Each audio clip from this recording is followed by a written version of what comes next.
IRGC military command centers, drone and missile facilities inside of Iran, along with remaining maritime capabilities. Earlier in the day, President Trump told Fox News, we're going to beat the effing S out of them. Fox's Trey Yingst in Tel Aviv. Iran has targeted ships again in the Strait of Hormuz, and there was an attack in Kuwait. And a British maritime firm reports drones hit 2 natural gas sites in an Egyptian port, one of them an American-owned floating storage facility. It's up to at least 25 people dead in Japan's earthquake disaster that's left thousands homeless and many homes without power or water. Rescue workers are still trying to find survivors, but time is running out. The main areas of operation are a paper factory and a shopping mall where the earthquake set off an explosion. Japan's southern island Kyushu was hit by a 7.1 magnitude earthquake earlier this week. Survivors have spoken of pulling out family members from the wreckage of their homes. Fox's Jonathan Savage. There's a search in New Jersey for a missing 10-year-old girl swept away in the Passaic River last night, along with a 10-year-old boy who was found dead. Former presidential COVID advisor Dr. Anthony Fauci could be in trouble with the law. It's a resolution saying that he should be considered for charges for contempt of Congress. Republican Senator Rand Paul tells Fox his committee will vote on that next week after Fauci refused to answer questions at a hearing, saying this 111 times after calling Paul obsessed with him. On the advice of counsel, I respectfully decline to answer based upon my rights under the Fifth Amendment of the Constitution. Republicans accuse Fauci of saying one thing in private and another in public about COVID's origins and the response to the pandemic. America's listening to... Well, it's official. My friends have all switched to Pure Talk because I told them they could save a bunch of money on a super reliable high-speed network with unlimited data. And because they're my friends, they trust me. As for the rest of you, well... Pure Talk understands that even though you might like me, you're not just going to take my word for it, nor should you. For that reason, and for a very limited time, Pure Talk is offering any of their plans for just $15 a month for the first 3 months, including their top-tier unlimited plan that normally sells for $65 a month. Think of it like a test drive, a super simple way to save $150 while you kick the tires on Pure Talk's blazing fast network, and a fine way to see for yourself why I switched from big wireless, along with a few 100,000 of my closest friends. Dial pound 250, say Mike Rowe, and be connected to Pure Talk's friendly U.S. customer service team. Again, dial pound 250, say Mike Rowe, and let the savings begin. WFOM and W292EV Marietta, a Dickey broadcasting station. This hour is presented by Subaru of Gwinnett. You'll love the difference. The Morning Xtra, only on Extra 106.3. Morning, y'all. We can look real close. Squint your eyes a little bit. You see the weekend. Tug and Los until 10 here on Extra 106.3. Happy Thursday to you. Can I touch it? You cannot. You cannot, because they will throw you out. They will throw you out. See, what happens is you go to these establishments and you get super excited and you're like, oh, I want to touch it. And then the bouncer comes and escorts you to the door. Sometimes they're nice about it. That depends on how close you get. Tell you, sir, you need to settle down a little bit. Right. Settle. But if you don't settle down, you got to go. Yeah, out the door. And that's kind of the way we operate, too, man. You're close to the weekend. You can see it, but you can't touch it. Can't touch it. It is Stripper Thursday. Here on the Morning Extra. What's up with you, dude? Where to begin? Well, dude, just trying to... After yesterday's show, where to begin? Digest it all. I needed the Braves games to take my mind off of the level of frustration that I had because in the moment, as it's playing out in real time, and I went back and listened to the show, it was fun to listen to us in the 7 and 8 o'clock hours talking about how I'm guessing this joker and Anthony Fauci is going to plead the fifth the whole time. And we explained the reasons why, and then the legal ramifications of doing so, and the history from which the Supreme Court has ruled he's not allowed to. Mm-hmm. And yet that's what we got. And the damage to that man's reputation, and to watch the system, to watch the left surround him with flowers and bouquets, to be like, it's okay, buddy. I'm sorry that they did that to you. I'm sorry that they asked you questions that you couldn't answer. Or chose not to answer because you knew you'd incriminate yourself, even though you couldn't be prosecuted for the incrimination. It's crazy. Dick Durbin said, Dr. Fauci is a deeply caring physician, a brilliant scientist, extraordinary public servant, humanitarian, and a patriot whose work helped save tens of millions of lives. It's a shame to watch him be dragged in front of Congress in the name of bogus conspiracy theories. So I've boiled this down in my mind. So I have to get down to, there's always the surface level, like, I'm angry. Well, why are you angry? And then you got to go from there. And I think I figured it out, Tug. And if you don't mind, I'm going to reiterate this a few times during the show today. This is what I finally boiled it down to. I have a deep love and appreciation of this country. Couldn't do this show without it. It's just part of my upbringing. It's part of what I believe in. Mm-hmm. It's part of the motivating factor.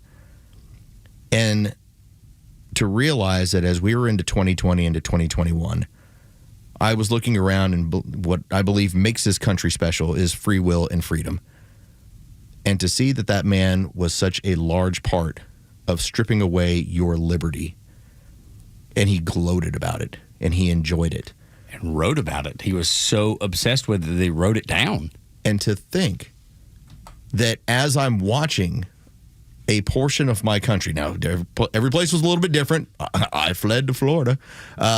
To watch how that played out, and to have millions of Americans gloss over mentally and think, well, it's because there's an emergency.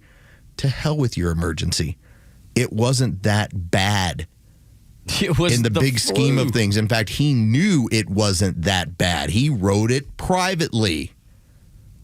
Yet it was so empowering to have a totalitarian state that was created out of this country, and to look at the damage that it did. It strikes at the very heart of what I believe makes this country special, and that, when it boils down to it, is what got me so angry. Yeah, it was frustrating to see people like Dick Durbin. When I read that last night, I was just like, bookmark. Well, we need to bring this up, because he was part of the defense coalition. But interesting, my son, who, keeps up with politics loosely, not super political necessarily. Not his business. That's fine. Yeah, Good. yeah. Go be a 22-year-old in college. That's exactly right. He said, Dad, what do you think about what happened? And I told him, he was like, it was interesting to me to see all the people on social media that once defended him walk it back. Good. So, I was surprised that he saw that, because typically the stuff that shows up on the social media, especially, the social media that he's a part of, is typically very liberal.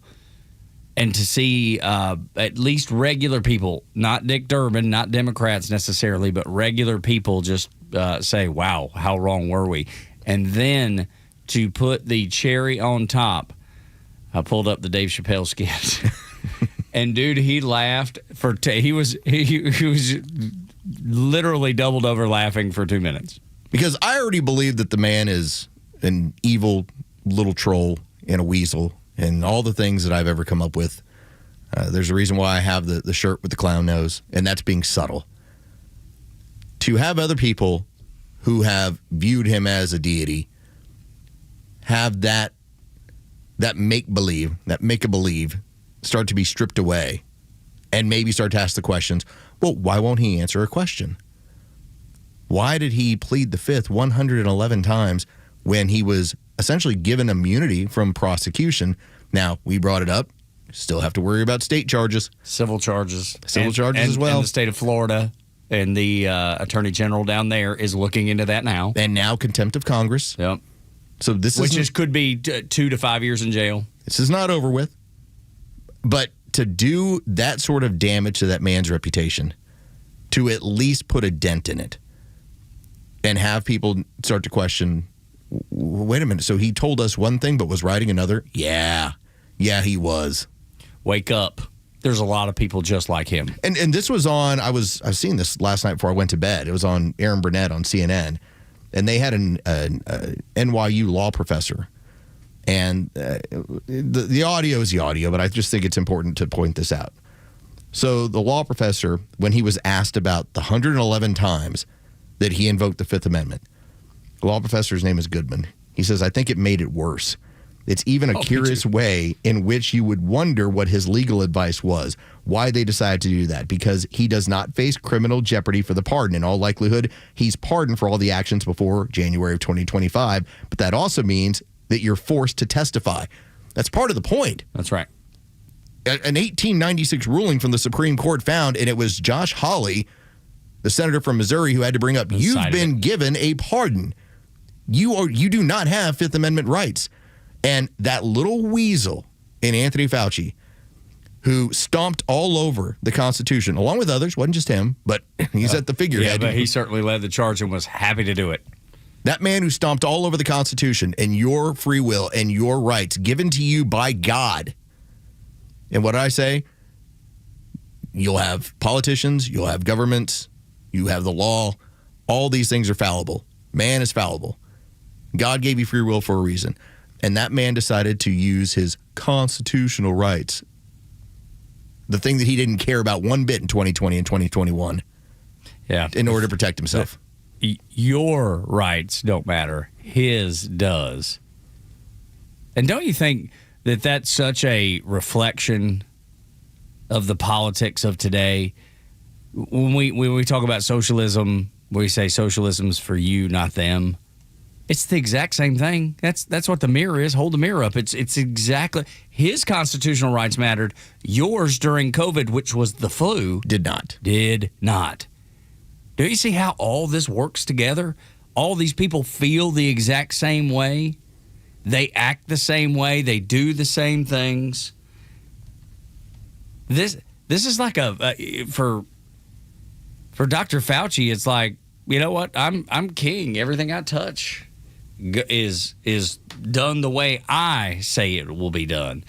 But the crazy thing about it is, behind the scenes, the emperor didn't have any pants on because he didn't believe any of the things he was saying. So as he was trampling on your rights and my rights and Los's rights and Bryce's and everybody else's, he didn't believe his own BS. No. He did it knowing that it wasn't right. That is like a power trip like I've never seen in my whole life. You may have lost your business. You may have lost family members. You may have, at the very least, lost friendships. I can think about some of the arguments that happen in this building where there are people that will no longer look at me the same way, nor can I look at them the same way. I even heard a friend of mine the other day talk about, like, well, I didn't want the glass stuff in my lungs. I was like, oh, you mean when you've been given remdesivir, it causes renal failure, and then your lungs fill up with fluid? Because that's what remdesivir does when it causes renal failure. That's not COVID. And just side note, that's one of the things that the state of Florida is looking at, is that prescription, knowing what he knew about it and wrote about it and what he was saying in public and the damage that it did to people in Florida, because it had to happen, obviously, in the state of Florida. There's a friend of mine who had a post on Facebook last night, and she does listen to the show on occasion. She's been, I don't know if she's an extra. There's your ex-extras. But I just wanted to read you this. She said, I can't even count the number of friends and family I lost over scandemic mandates. Not even talking about the hundreds of Facebook friends. I'm talking about actual humans I would see and talk to on a regular basis. There were numerous stores and other places and businesses that would not let me inside because I refused to mask. The Idiocracy, great movie. I witnessed in schools, she was a public school teacher, both public and private, regarding masking and social distancing was absolutely horrific. I could go on, but I won't. She closed it out. Those of you that stood your ground and refused the nonsense surrounding the COVID scamdemic, you're amazing and you should feel proud. I know I do.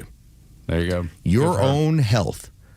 And for the $1 billion ad campaign, we're all in this together. No, we're not.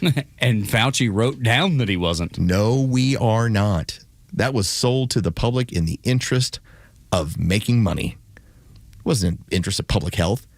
And so, yeah, I think at times when we get into this today, and we'll get into much more of the audio in the 7 o'clock hour, I'm not going to be jolly when it comes to that stuff. You shouldn't be. Because it still infuriates me. And I'm glad other people saw through it yesterday. You couldn't help but see through it. And even the people that love Dr. Fauci, their rights were trampled on too. See, that's the thing that they don't understand, Los. Their rights were trampled on too. And maybe they don't care. Maybe they just hand it over. Maybe they just expect that Dr. Fauci is going to do right by them. 320 million people have a different story, and none of the stories were good. And then I stumble upon this. TMZ's Harvey Levin. Oh, here we go. Dude, what a complete buffoon. A complete jerk. saying these attacks on Dr. Fauci, one of the most heartbreaking things I've ever seen. What about people dying alone in a rest home? When nurses had to wear the spacesuit and put stickers on the wall said, "He's now at peace. I'm so sorry." What about that? Do you not think that was heartbreaking when you reflect on that? He's comparing it to the persecution of McCarthy. And I'm thinking McCarthy might have been right. Harvey Levin was more upset that there was damage done to the reputation of Anthony Fauci than anything that he was responsible for or anything he pushed or anything he advocated for. And again, let's point it out. He was the highest paid government official, the longest serving government official that was in charge. It wasn't just like some bureaucrat where, well, okay, he had a little bit of a say. He was in charge. And that was part of the problem. When you see that this man was built into this dictator of health, and I'm the science. Well, the science pled the fifth 111 times yesterday. Science doesn't need to do that. Science just truth, right? That's right. All it is. Yeah, that's right. I've got this was Zara Quinn last night, who she had posted, Dr. Fauci, who saved millions of lives in the USA, is getting treated harsher than all the Epstein perpetrators. USA is fundamentally damaged to its core. I went and posted and I asked, gay men from the 1980s would like a word to start with. Let's begin here. Let's start with Fauci at the time, when he was pushing for AZT, a repurposed cancer drug that was damaging immune systems for a virus that attacks the immune system and was killing. And at the time, it was considered gay cancer because it was predominantly the gay community that was dealing with this stuff before it broke and got more widespread as we got further into the 80s. But when it started, and I was reading the history on this, Fauci, you could at least talk to him. And they switched course of action. Hey, here's what all the data says. Look what the data says. We cannot continue to give these people AZT. It's killing them faster. 40 years later, there was no getting to him. He had already built himself into what he saw as the science. So when you start talking about remdesivir is a renal failure killer, putting people on ventilators is a killer, denying them early treatments like hydroxychloroquine or ivermectin, or and I still remember this one as well. When early on, when you had the antibody treatment that was working out well, I still remember this is like fall of 2020. I'm at a Taco Mac doing a football show. It was always centered around Thursday night football. And I had a woman who came up to me and she tells me, I'm a nurse. I really appreciate the stuff you've been posting and what you've been saying on the show. And I'm kind of like taken aback by it. She goes, I actually told my husband that I was going to come up here. It's like, because I just wanted to talk to you. I was like, okay. And when she started telling me about, we were able to get monoclonal antibody in our clinic, in our hospital without a problem. She's like, once it was proven effective, the government made it disappear. I heard about that. The Biden administration was buying it up from the state of Florida. I heard about that in so many and read about it in so many situations where they would try something, whether it be ivermectin or hydrochloroquine or the antibody. And as soon as they realized, as soon as they figured out this will work, they went after the actual physicians that were prescribing it, saying, we're going to take your license away. Just all the most authoritarian type things that you can imagine. And the crazy part about that time period, she wasn't the only nurse who came up to me. Mm-hmm. A couple different times where I remember in a back hallway at Good Old Days and Goodfellas, where another one came to come tell me about the horror stories of what she was seeing in the hospitals. She's like, no, you're right on with this stuff. She's like, not enough people are saying it. She's like, and I can't because I can't lose my job. Which is what they counted on. They counted on your security and used it against you. That is authoritarianism, and our country became an authoritarian regime during this time period. And for anyone who loves this country, at the very basis, without even talking about all the damage that was done, that man sitting there pleading the fifth 111 times should just cook your brain. It should piss you off. And I'm sure it does. Don't forget, Because this ain't over, Lee Harvey. No, that's right. We ain't done yet. Don't forget when you go to the polls, because if they have their way, people like that will run every aspect of American life. Don't say it can't happen here, because it can. You already got a taste of what they'll do when they have unbridled power. And that's what they want to do again. They will. They'll try it. They'll try every chance they get. 6 o'clock hour is brought to you by Subaru of Gwinnett. When we come back, Neil Bortz, the Talk Master.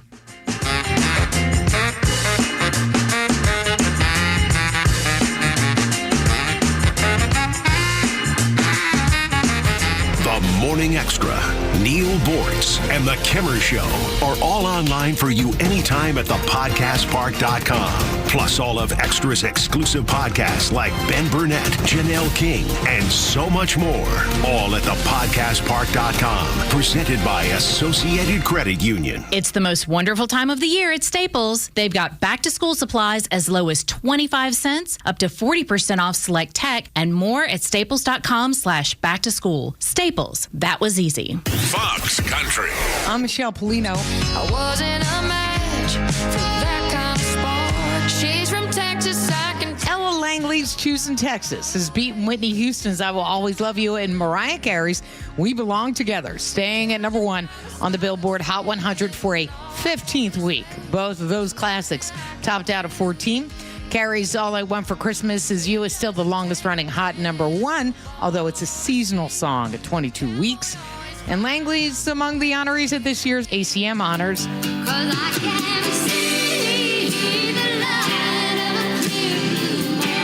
where the Academy of Country Music announced Tuesday Dolly Parton will receive the Poets Award August 19th at the Pinnacle in Nashville. Carly Pierce hosts for a 6th straight year alongside first-time co-host Parker McCollum, with performers including Avery Anna, Dierks Bentley, Gavin Adcock, Megan Maroney, and Trisha Yearwood. That's Fox Country on Fox. Fox Facts. Ever have a screwdriver slip out of a screw head while working on a project? In the 1930s, that problem was a major headache for manufacturers. Traditional flathead screws often slipped, slowing down assembly lines.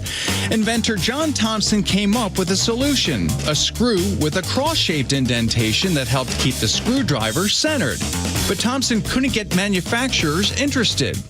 That's when businessman Henry F. Phillips stepped in. He bought the rights to the design, refined it, and marketed it to major manufacturers. General Motors was one of the first to adopt Phillips head screws, and before long, the design spread throughout the auto industry and beyond. So the next time you reach for a Phillips screwdriver, remember, John Thompson invented it, but Henry Phillips made it famous. And nearly a century later, his name is still in every toolbox. Matt Murphy, Fox News. The stories that matter to you. These are your Georgia headlines. It's Thursday, July 30th, and here are your headlines. The U.S. launched new military strikes against Iran Wednesday night, with Saudi Arabia for the first time after Tehran attempted missile attacks on American forces in Jordan. The U.S. Central Command called the operation a powerful response, while President Trump warned Iran it was going to get a beating. A 2.3 magnitude earthquake shook parts of metro Atlanta on Wednesday morning. The quake struck just north of Little Burn around 11 a.m. and caused no reported damage, though some residents do say they did feel the ground shake. The earthquake comes about 2 years after a series of quakes shook the northeast metro Atlanta area in June of 2024. And finally, Cobb County is moving forward with plans for an autonomous shuttle pilot program in the Cumberland area. County leaders approved the next phase of the project, with officials hoping to have the self-driving shuttle service operating by the end of next year. A ton of sun is on the docket today for Metro Atlanta, with a high of 90 and a low of 68. The Extra 106.3 headlines. I'm Bryce Gobert. I don't know that anybody is ready. I don't know that anybody is set for the discussion with Neil Bortz this morning, the Talk Master, here on Extra 106.3, the only place you can get him. Neil, what is up, man? Good morning. Hey, sorry for the false starts. Shoot, that's totally, okay, man. Totally understood. I understand that you're causing some issues on Facebook now, which, again, wherever Neil Bortz is causing issues, I'm there for it. Well, you know, this is old. I'm fascinated by your Fauci stuff. You know, I mean, the world needs somebody to look up to, and that would be me. Good God. Yeah. That's an ego as big as the sky. So I'm curious about that because I think that you have a pretty strong BS meter. I think it goes off on the regular. Well, I ought to. Yeah, I was going to say, you're a professional at this. You had it. I'm just curious, did that meter go off for you pretty early in this? Did it take some time? Fauci? On Fauci, yeah. Always. Yeah. No. I mean, it was constantly there. And there wasn't a moment in the entire debacle that I believed it came from ferrets or muskrats or whatever in some whatever a wet market is. It was always pretty clear to me and obvious that and if I'd have been on the air, it would have been the focus that it came from that Wuhan Institute of whatever virology. Yeah, and their gain of function research. I mean, my God, they're doing research on how to take a virus and make it more powerful. And we're supposed to believe that had nothing to do with the COVID mess. So, yeah. Well, anyway. and not only that, Neil, and I've talked about when it comes to national security and when it comes to what a lot of the three-letter agencies, in my opinion, were involved in, creating bioweapons is something that we've been doing in this country for years, where it's always been the hope that rather than having to destroy nations with a bomb, we could target them differently. And it just so happens that you happen to be doing this at a facility, and whether they did it accidentally or it got out in some other way, one of their weapons got out and it terrorized the world. Yeah, exactly. And Fauci was right by God in the middle of it. I loved it. What was his quote one time? That when you're criticizing me, you're criticizing science. I am the science. I am science. I am science, yeah. Ugh. Oh, God. Can you imagine having an ego that big, Neil? I mean, he did. And yes, I can, because I do. I don't even think your ego would fit in the room with Fauci. You know what I mean? Fauci takes up everything. And he wrote in his diary, Neil, he wrote things that were really happening, and then he would go on the news at night and tell the exact opposite story of what was happening. I'll give you an example about shutting down schools. He said, no, I never told anybody to shut down schools. In his diary, he said he went to the governor of New York, Cuomo, and said, you need to shut down schools, and Cuomo agreed. He spoke with the chief of staff in Gavin Newsom's office and told them the same thing, and they were going to act on it too. So what he was saying in his diary was exactly opposite of what he was going to the air with. Oh, and you would bring up Cuomo. Why? Yeah. No, he should be in prison. And by the way, and history is going to have to be part of this as well, as we're here with Neil Boortz, Talkmaster. The man didn't go down for killing a bunch of elderly people. He went down because he bad touched somebody in an office. You know? He did. I mean, he absolutely did kill a bunch of elderly people. Yeah. He should be in prison for that. Of course. What was the name of that weather babe that was on his Janice Dean. Janice Dean. Oh, and, dude, God. she is lighting him up. And to her credit, she's lighting up Fox News, too. You know, because she has left Fox News. She's in a battle with multiple sclerosis, I believe. But, yeah, she is lighting up Cuomo, and had been for a while, but lighting up Fox News for having him on, knowing what he did. I wouldn't want her on my case. No, she's a smart lady and a sweet lady, and I think that's why she's so beloved, is because she's such a sweetheart, but she watched her mother-in-law and father-in-law die in a nursing home in New York because of Cuomo. So yeah. people understand why she's so upset and not being so nice about it. Yeah. By the way, do you know who Ruby Rippey is? No, do I have to look this one up? Okay, look up Ruby Rippey. Well, she's a looker, too. Okay. That's the Boortz hint for the day, because, you know, circumstances could happen that she could become quite the personality out there. Yeah, the ex-mistress of Gavin Newsom. Hey, yes. Girl. Yes. Yeah, she is. You're not wrong about that. She is a looker, for sure. She's a looker. But you know what they say about lookers? What do they say, Neil? Sooner or later, you got to talk to them. That's right. I've always said this, Neil. I was like, I don't care how hot she is. There's somebody out there who's tired of putting up with her. Absolutely. There's somebody. I don't think you phrased that the right way. No, it's a little. I cleaned it up for the air. A little bit. Okay, let me tell you. Let me just get this out here. You know, it used to be in the Bortz bus when we traveled. We'd land somewhere, and I'd have to go outside, and I'd have to look at the trees. Okay, are the trees going to get? And then up comes the radar, the satellite dish, and it locks in, and if it does not, then it's going to get really boring on TV. I had Starlink installed on the bus here a couple of years ago, and I've never been anywhere it doesn't work. I am so fascinated by that technology because I still remember that as well. You would have to get to your destination. You would have to get out the dish. You would hopefully have a view of the southern sky. And if you had any kind of problems, you weren't going to get the programming. I hear that when you got Starlink, it doesn't matter. You're going to get your programming no matter what. Well, listen, the thing about Starlink that fascinated me is, you know, we have the bus barn back in Naples. Oh, I remember Naples fondly. I haven't been there. But anyway, we have the bus barn back there, and it has a steel roof. And the damn satellite works through that steel roof. Wow. That's pretty impressive. I know. I know. Okay. So I've done this before, and it just really irritates the hell out of people that I posted on Facebook that the rich keep getting richer because they keep doing what it was that made them rich. Ditto for the poor. Yeah. And some people, most people, I mean 80% of the people, yeah, that's right. Oh, 100% and all. But there are always the people out there who basically view themselves or recognize themselves as economic failures that come back with this, oh, yeah, well, they all inherited their worth. They were born with a silver spoon in their mouth and blah, blah, blah. And that's easy for you to say, yeah, my father never made more than $15,000 a year in his life. And when he passed, there was no inheritance, none.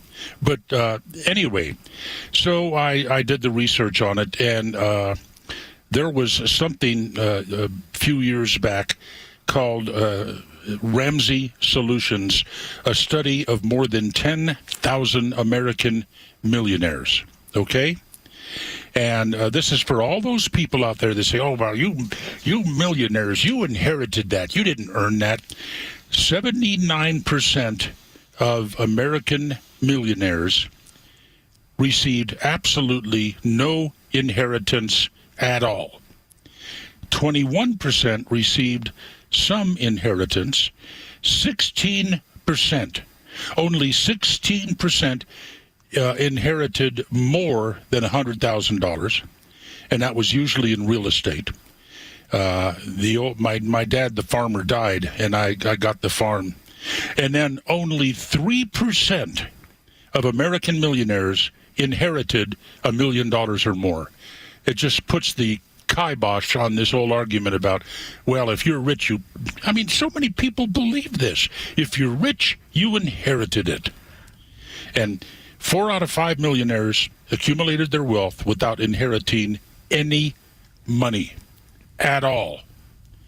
And so I'm going to have to make another Facebook post about that. Well, I would point out, Neil, and I think this is what always gets people when it comes to when you have any kind of social media posts like this. If you tell people, hey, if you want to be fit, do what fit people do. If you want to be good as an athlete, well, do what athletes do. If you want to be wealthy, do what wealthy people do. Right. Don't sit around moaning. Yeah, it's 3 things in my mind. It's creativity, it's work ethic, and it's risk. And if you're willing to take on all 3, there's an opportunity for wealth in this country. My son said this yesterday. He was like, the best ability is availability. Yep. I thought it was the smartest thing. And he was just talking about being on a baseball team because, he's playing college ball. And he was like, just being able to be there and stay healthy is your best opportunity. And when you get in there, then you work harder than anybody else to stay in there. I loved it. I thought it was really smart. And to your point about millionaires, think about, because you brought up Starlink and Elon Musk, when SpaceX went public, what was it, 4,400, 4,600? New millionaires that day, including janitors. They didn't inherit anything. They just worked their tail off for a company. Well, it's Then there's Bernie Marcus, for instance. I mean, I read there shouldn't be any billionaires. Having $1 billion net worth should be illegal. And so one time I was interviewing Bernie Marcus. I really missed an opportunity with Bernie because we were fairly close, and he wanted me to write a book. I don't remember if we ever used the term ghostwrite, but about his up and coming through Home Depot. But I asked him one time because there was a guy.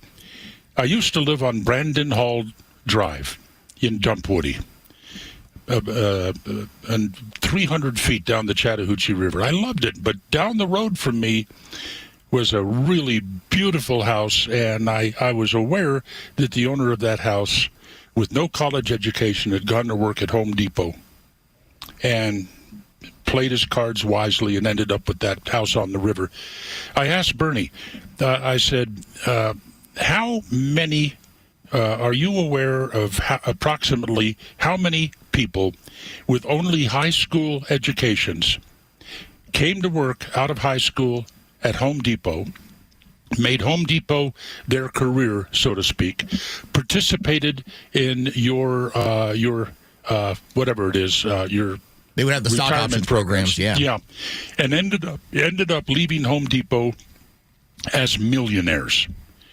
And he said, yeah, we have a fairly good handle on that. And this was 20 years ago. I asked him this question. About 3,500 people. About 3,500 people with no formal, nothing past high school, came to work for our company and stuck to it. And when they retired, they were millionaires. And then we have these idiot on the left. Nobody should have $1 billion. Tell me that Bernie Marcus didn't earn that $1 billion with all of his philanthropy and the millionaires he created through Home Depot. Yeah. And as I pointed out, creativity, work ethic, and risk. And the amount of risk when you get into that story that they took on in starting Home Depot and the stuff they were having to do early on before it took off. I can imagine that it's a lot of sleepless nights before you ever get to being a millionaire or a billionaire, considering how much money they had tied up in that thing. Well, you two whippersnappers are too early to remember when Home Depot opened up their first store, one on Memorial Drive and the other one up on, not Peachtree Industrial, Buford Highway, okay? And they were stocking these stores, but Bernie Marcus would go out and visit what was to be their competition. It was a company called Plymart. Do you ever remember Plymart? I don't. No. You babies. Damn. So he'd go to Plymart, and he'd walk around, and then somebody there would be looking at a circular saw. And he'd say, I'm looking for a saw like that. What do they want for it? And the guy might say, $29. I don't know what the prices were back there. Sure. And Bernie would get out to a payphone real quick. No cell phones. He'd get out to a payphone real quick and call up the people back at Memorial Drive, Home Depot. That Black & Decker circular saw, put it down to $20 right now. And sold a bunch of them. Oh, yeah. And that's how people started getting drawn to that place, because of his intense understanding of marketing and competition. And something else, Neil, by the way, with Neil Bortz right here, the Talkmaster. When you look at Bernie Marcus, that man was fired in 1978 from Handy Dan Home Improvement Centers and looked at it and said, all right, well, let me show you. And so I think he was in his 50s, 59. Yeah, for anyone who says, okay, I think I can do it better, let me show you how. Exactly. It's amazing. The whole story is amazing. And I want to go back to something else that Bernie created. Though, whatever the number was, I think you said 3,500 people that had no formal education through high school, whatever, and left millionaires. What about all the people that worked there and then bought houses, which is the biggest source of wealth in America, and are now millionaires because of it? They worked hard, they built their home or bought their home, and now that's the anchor of their retirement. Bernie gave those people that opportunity. Companies all over Atlanta and all over the country give people that opportunity. But he's evil because he ended up with a net worth of over $1 billion, which he vowed to give away. Yeah. I was playing golf with Bernie. He flew down to Naples one time to play a round of golf with me and beat my ass. But one of the people I invited to play with us in the foursome embarrassed the hell out of me by suggesting that he had something going on that Bernie might be interested in investing in. Oh, no. Oh, I know it, that creep. But anyway, so Bernie just looked at him and said, I don't need to make any more money. I'm giving it all away. Wow. And that shut that guy down. I guess so. God, but what an incredible thing to say, that I've made this type of money. I've set myself apart from most everybody. I've given my kids and whomever else as much as I can, and I'm going to just give the rest of it away. I'm interested in building aquariums. Yeah, now. Exactly. I'm interested in doing things for the people. And that, I'm not saying that there are not people like Mr. Scrooge out there, Ebenezer Scrooge, but I think there's more people like Bernie Sanders out there. You didn't have to bring D squared into this. What now? Oh, what? No. That's not what I was talking about. No, that's not what I was talking about. Was you? Why are you winking? Yeah, I'm not winking. He's over here, Neil. If you saw him on YouTube, he's making all sorts of faces. Leaning in with the wink. Sometimes I don't give Arthur Blank the credit he probably deserves. He was not in the marketing. He was in the bean counting section of Home Depot. But, give him credit for what he did, too, except for the fact that he was Georgia's largest, most prominent Obama ass kisser. Yeah. And that was such a turnoff. Well, but, now it's Channel 2, by the way. Every single... I like to look at Channel 2 on the Internet in the morning to see, where the shootings were the night before. But every single morning, Channel 2 is... John Ossoff says he's not going to run for president. Well, okay, you've been telling us that for 2 months. Could you give it a rest? I'm tired of hearing his name. Oh, John Ossoff has the primary issue that comes up when you're in the Democrat Party right now. He's Jewish. And that... Because we were talking about a political analyst who was saying, you do have, if you want to reach back to the Obama era, Rahm Emanuel could be a real player in this thing. Now, I pointed out that Rahm Emanuel is about 5'4". That's an issue, but he's also Jewish. And what we have seen now from the Democrat Party, an unwillingness to put anyone Jewish on their ticket, including when you had Shapiro over there out of Pennsylvania. Yeah, they won't do it because of their Muslim population they feel like they can win in the Midwest with. Especially Minnesota. Yeah, especially. Well, Michigan, too. Don't forget Michigan as well. Holy cow. Yeah, Dearborn is a hub for their votes as of right now. Listen, Ohio is the Great Wall to keep us away from those people. Yes, it's a firewall. Hold the line. Hold the line. Goodness gracious. We don't need a fence on the Mexican border anymore. We need it around Minneapolis. That's right. And been there twice in the past 6 months. Yeah, it's different. It's a different place. And since you brought up the Muzzies, they don't like that, by the way. No, they're not a big fan of when you go down that road. No, they aren't. And by the way, oddly enough, this is true in so many cases. Most of the Muslims that I have ever known personally have been great people. Sure. But that's because they haven't reached critical mass yet. I believe when they reach critical mass, these great people will be walking around with machetes. But at any rate... I on the air one day, and you all ought to try this one time. You don't even have to give me credit for it. Okay. I asked Muslims to call into the show with their favorite Muslim jokes. How did that go? It was great stuff. Okay. All right. They were calling in with some fantastic Muslim jokes, and it kind of humanized them for a while. So how about that? And then there was a great Muslim pizza caper.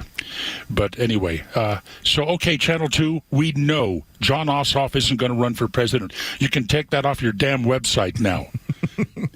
And he probably paid them to put it there. They ain't going to do that. They going to lose that money. Did you see what Iran state media came up with? No. What did they have out there? What was their newest propaganda? Videos on how to kill Melania Trump. Yeah. We know that they've said... They want to kill now Melania and Barron. Barron, they would like to get him too. And then, of course, obviously, President Trump has been a target of theirs for a long time. So now the thing that makes me nervous is the sleeper cells in the United States that we know are here. The intel community has told us that they're here. and they're just waiting for that moment. Those people that are capable of pulling something crazy off, that are probably setting up networks and have been for 20 plus years. Those people worry me. That's what actually frightens me about it all. Well, they should worry you. Yeah. For instance, again, this is ancient history. My God, when I was on the air, it was ancient history.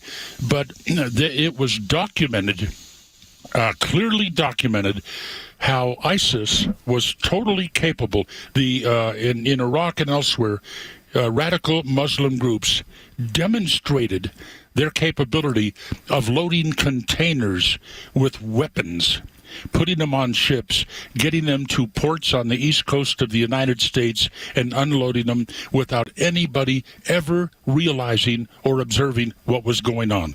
So how many of those containers arrived in this country during those years and since then? Yeah, and still to this day. Yeah, loaded down with shoulder-fired Stinger missiles or whatever, and are now storehoused somewhere in this country. Yeah, no, I think that's a real fear that the intel community has. They've talked about it, they've shared it and discussed it. But I would even say with the influence of the Chinese and how much of the shipping that they control, the Chinese companies that control shipping in the United States from coast to coast, that would turn a blind eye if they knew they needed to for something awful to be brought into the country. Yeah, I mean, you have students bringing in different viruses and things that they're going to work on at the University of Michigan and all that. So it's like a slow build, and we've just been lulled to sleep. I watched a great piece last night, and it was a man talking about how the United States has lost its ability to realize political warfare. They know, and the Chinese are really involved in this, and this is coming from a study and a research paper that they did in the military, in the Chinese military in 1999, that said we won't be able to beat the United States in head-to-head warfare. But what we can do is beat them in political warfare, turn their media against them, use all of our assets to influence the American people that their country is terrible and it's no good. And it seems to be working because people don't recognize the things that you're talking about right now, Neil. Well, no, it's so much of it is ancient history. I mean, can you imagine the President of the United States, Commander-in-Chief, Armed Forces, he's observing videos on Iranian state media of his, AI generated of his wife in a limousine with an Arabic, let's see, we're talking Iran, so it's not Arabic, it's they're Persian, so. Persian, yeah. Talking about, she goes to this store on Fifth Avenue and she goes to that store on Fifth Avenue, and that's how you can find her, and you need to find her and kill her.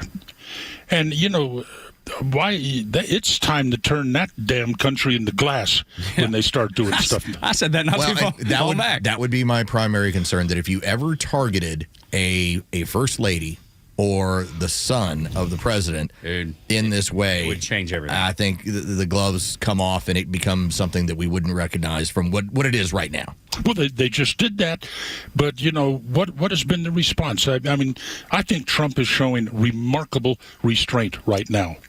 And they're starting to go after the American military bases and centers in the Gulf area, and I mean, why is that state functioning at any level right now? Because you have weak leadership in those Arab countries like Saudi Arabia. And I know Saudi Arabia went on the attack with us when those 4 missiles were launched from Iran into Jordan. And I know that they helped out. But by and large, they do not have the will, the backbone, or the military to do it. And then you have the Europeans, which have the most to lose out of anybody when it comes to economics, that they won't do anything to help the United States. Well, they can't, because they have such huge Muslim populations that they have to worry about turning against them. Yeah, that and then the lack of military spending.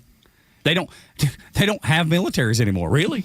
I mean, for all intents and purposes, they don't even have a military. Well, Germany like in the case doesn't of have France, a military. they never really did. Well, that's right. Or if they did, part of the package was just always hold your hands up. Well, that Maginot Line was pretty much the last expenditure, and that didn't work out well. Yeah, that was somewhat of a failure.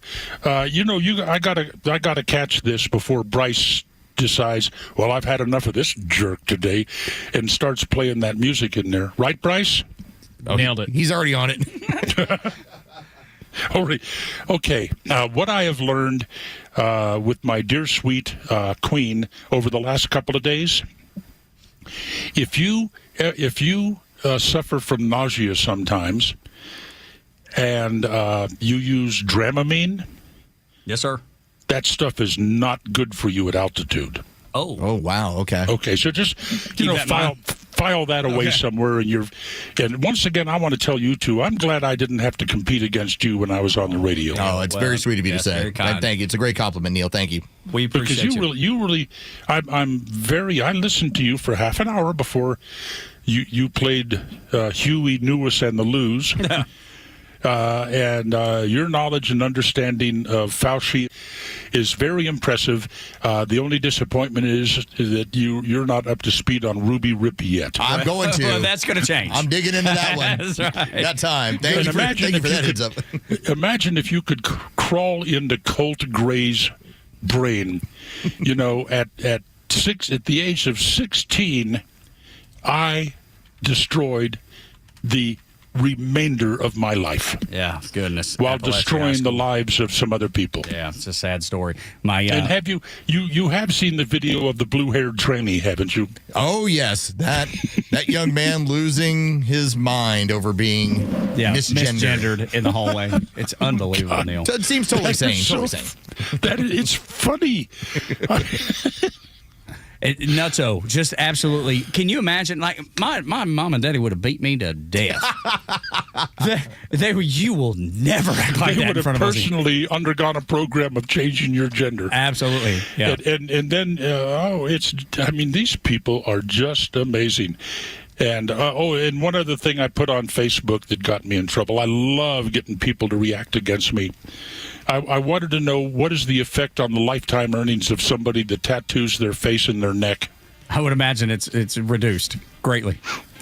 Somebody said all they have left is a phone bank somewhere. Yeah. Scamming money. Yeah, you better be good at being a chef. That's right. about it. And out of the limelight. Yes. That's right. Neil, go ahead, man. Go ahead, finish your thought. You want me to go away now? Well, no. You're more than welcome to stay as long as you want to. We just got a break here before we get to the Fox News update. No, you know what time it is here now, don't you? Well, it's early. It's 3 o'clock. You know what I'm going to do right now, don't you? Well, probably go back to bed, but I'm just going to say I don't want you to give away your location. No, that's right. Don't you do that. No, all I'm saying is that I'm in the Mountain Time Zone. And we were supposed to leave here Monday. I said, can we extend another couple of weeks? I just like it up here so much. Good for you two. Yes, sir. Yeah. Neil, we love you. Thank you. Except stepping in elk poop. Yeah, it seems to be problematic because it seems like it'd be a lot to clean off.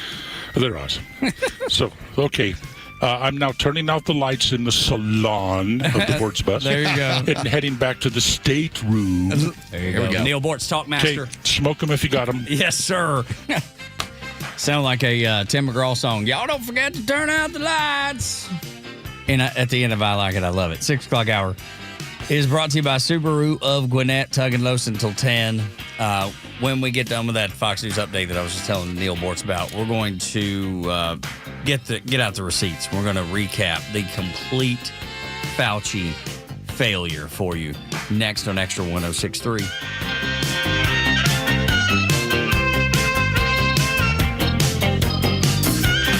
Extra 106.3 Sports, powered by 680 The Fan. Good morning. Here are your sports headlines for Thursday, July 30th. The Atlanta Braves and the New York Mets split their day-night doubleheader yesterday as the Mets took Game 1 3-2. The Braves came back to win a nail-biter in the evening matchup 1-0. The final tonight, the Braves are back at Truist Park as the Washington Nationals come to town for the first of a 4-game series. It'll be Grant Holmes versus Jake Irvin on the mound tonight. First pitch is set for 7 o'clock. You can hear the game on our sister station, 680 The Fan, and for free on the Fan app. From the NFL, longtime New Orleans Saint Taysom Hill will not be back in a Saints uniform for his 10th NFL season. The do-it-all offensive weapon posted to social media that he would not be back with the Saints, but did not say whether or not he had plans for retirement. With your sports headlines, I'm Carlos Medina. Georgia is growing. That means more jobs and more economic opportunity. As we enhance the electric grid to power this growth, we're working to minimize disruptions in your community. Our crews always put safety first. Please watch for them working alongside the road and move over if you're driving. We will make every effort to choose the least disruptive route for new power lines while balancing community and environmental impact, costs, and reliability. Watch your mailbox for letters or postcards from Georgia Power. We're proud to be here for Georgia and here for you. Sponsored by Georgia Power. This is Tom, the Honest Car Guy, and I'm here with Ron. And I'll let Ron tell you a little bit about his experience with us, and not only that, but the differences between a new car dealership and the Honest Car Guy, because there is a difference, with no doc fees and no addendums. It's kind of straightforward. They get to see what we pay for the car, and that's not something you get at a dealership. Usually we're back and forth, and then you get like 1,400 pages of paper. And in this case, we did it all online. I mean, it was like, okay, I don't mind doing paperwork once I know that this is the deal. And you got to see the financing, the numbers up see front all of it before you even bought it. You can make that call, and within hours, we can find you the car you want from your home. I mean, I had a customer call me and say, hey, I bought a car in my pajamas. If I'd have had some, I'd have been wearing them. Friends, if you're in the market for a pre-owned car, truck, or SUV, get an honest car buy from the Honest Car Guy. You pay what we pay, plus an honest fee, and we back that up by giving you the bill of sale. That's our transparency guarantee. Call 844-SHOW-ME-1. That's 844-SHOW-ME1, or visit honestcarguy.com. Your next vehicle is at Jim Ellis Ford Sandy Springs. Whether you need a truck that works as hard as you do, an SUV built for family adventures, or a vehicle that makes every commute more enjoyable, you'll find it at Jim Ellis Ford Sandy Springs. Shop an outstanding selection of new Ford models, including the F-150, Bronco, Explorer, Escape, and more, plus a great selection of quality pre-owned vehicles. At Jim Ellis Ford Sandy Springs, our team is committed to making your buying experience quick, easy, and convenient, so you can spend less time at the dealership and more time enjoying the drive. Start online at JimEllisFordSandySprings.com. Browse inventory, value your trade, explore payment options, even complete your entire purchase from the comfort of home. Discover why so many drivers choose Jim Ellis Ford Sandy Springs. Visit JimEllisFordSandySprings.com or stop by 7555 Roswell Road, just 4 miles north of I-285. Jim Ellis Ford Sandy Springs, where you can always expect the best.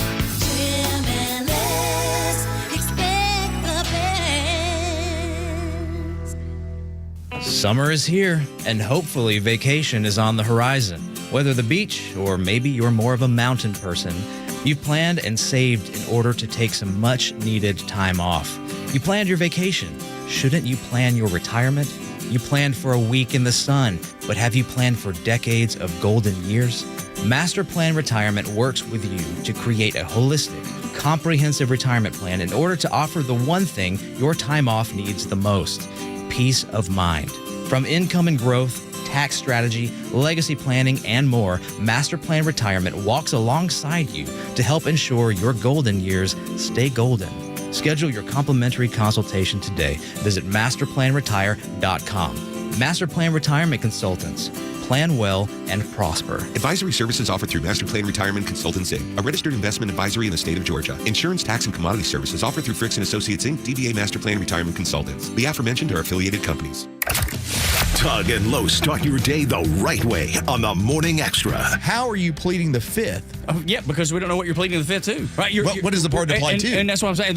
That's what I was actually trying to say. Like, you don't even have something that you need to plead the fifth to because there's no crime. I gave the example earlier. If Tug Cowart had run, let's say, a Ponzi scheme and was federally prosecuted, if he went in front of any sort of congressional hearing and was asked about that Ponzi scheme, he cannot plead the fifth. If he received a presidential pardon for it, he has to be forthcoming with the information that pardon applied to. So he is actually in a situation where he's pleading the fifth. So it causes a conundrum of like, what was your pardon for? Yeah, what are you pleading the fifth for if there's no crime? If there's no crime, if your pardon is so large that you would be compelled to talk about whatever they're asking, but you are basically acting like your pardon doesn't apply to any of it because you're pleading the fifth. The Morning Extra, 6 to 10 a.m. on Extra 106.3 and the Extra app.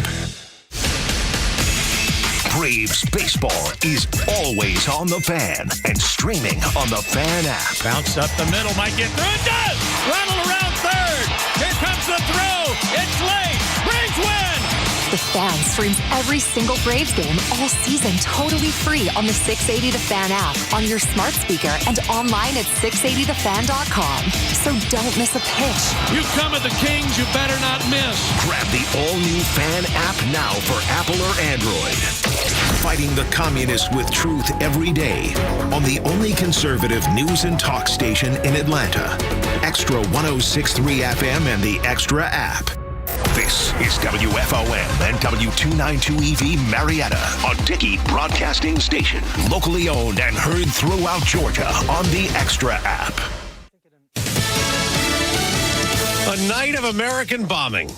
I'm Dave Anthony, Fox News. Retaliation that Iran was warned about. Just 12 hours after President Trump warned Iran would get a beating, U.S. forces launched heavy strikes against the regime. U.S. Central Command released a statement saying CENTCOM forces successfully completed a heavy wave of strikes against Iran in response to yesterday's attempted missile attacks on U.S. forces.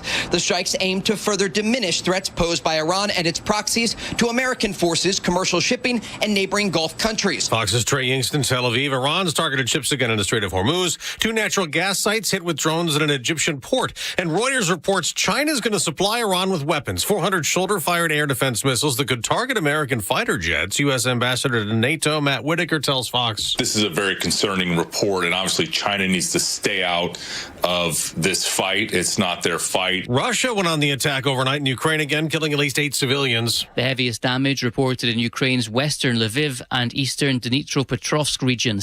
President Zelensky's praised his warriors for achieving incredible things despite a critical shortage of air defences. NATO member Poland scrambled fighter jets to protect its border due to the proximity of attacks. That's Fox's Jonathan Savage. Dr. Anthony Fauci could face criminal charges. Republican Senator Rand Paul tells Fox they will next week consider holding Fauci in contempt of Congress. I think if that resolution passes our committee, which it will, that it could simply be referred directly to the Department of Justice. This after Republican senators badgered the ex-presidential COVID advisor at a hearing over his private diaries, accusing Fauci of contradicting public comments about COVID's origins and policies he pushed during the pandemic. But Fauci refused to answer any questions. Given Senator Paul's obvious obsession with calling for my prosecution, another Senate committee's postponed a vote today on Acting Attorney General Todd Blanche's nomination. America's listening to Fox News. Well, it's official. My friends have all switched to Pure Talk because I told them they could save a bunch of money on a super reliable high-speed network with unlimited data. And because they're my friends, they trust me. As for the rest of you, well, Pure Talk understands that even though you might like me, you're not just going to take my word for it, nor should you.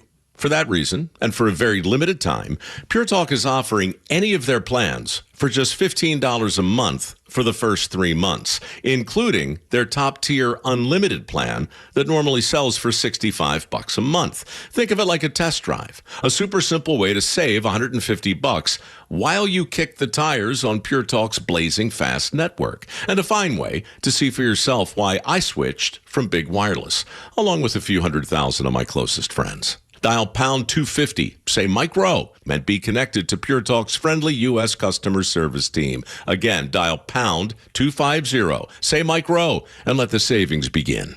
Grow your business organically with Atlanta's fastest growing news and talk station, Extra 106.3. Get started today by emailing sales@xtra1063.com. So there I was, 13 years old.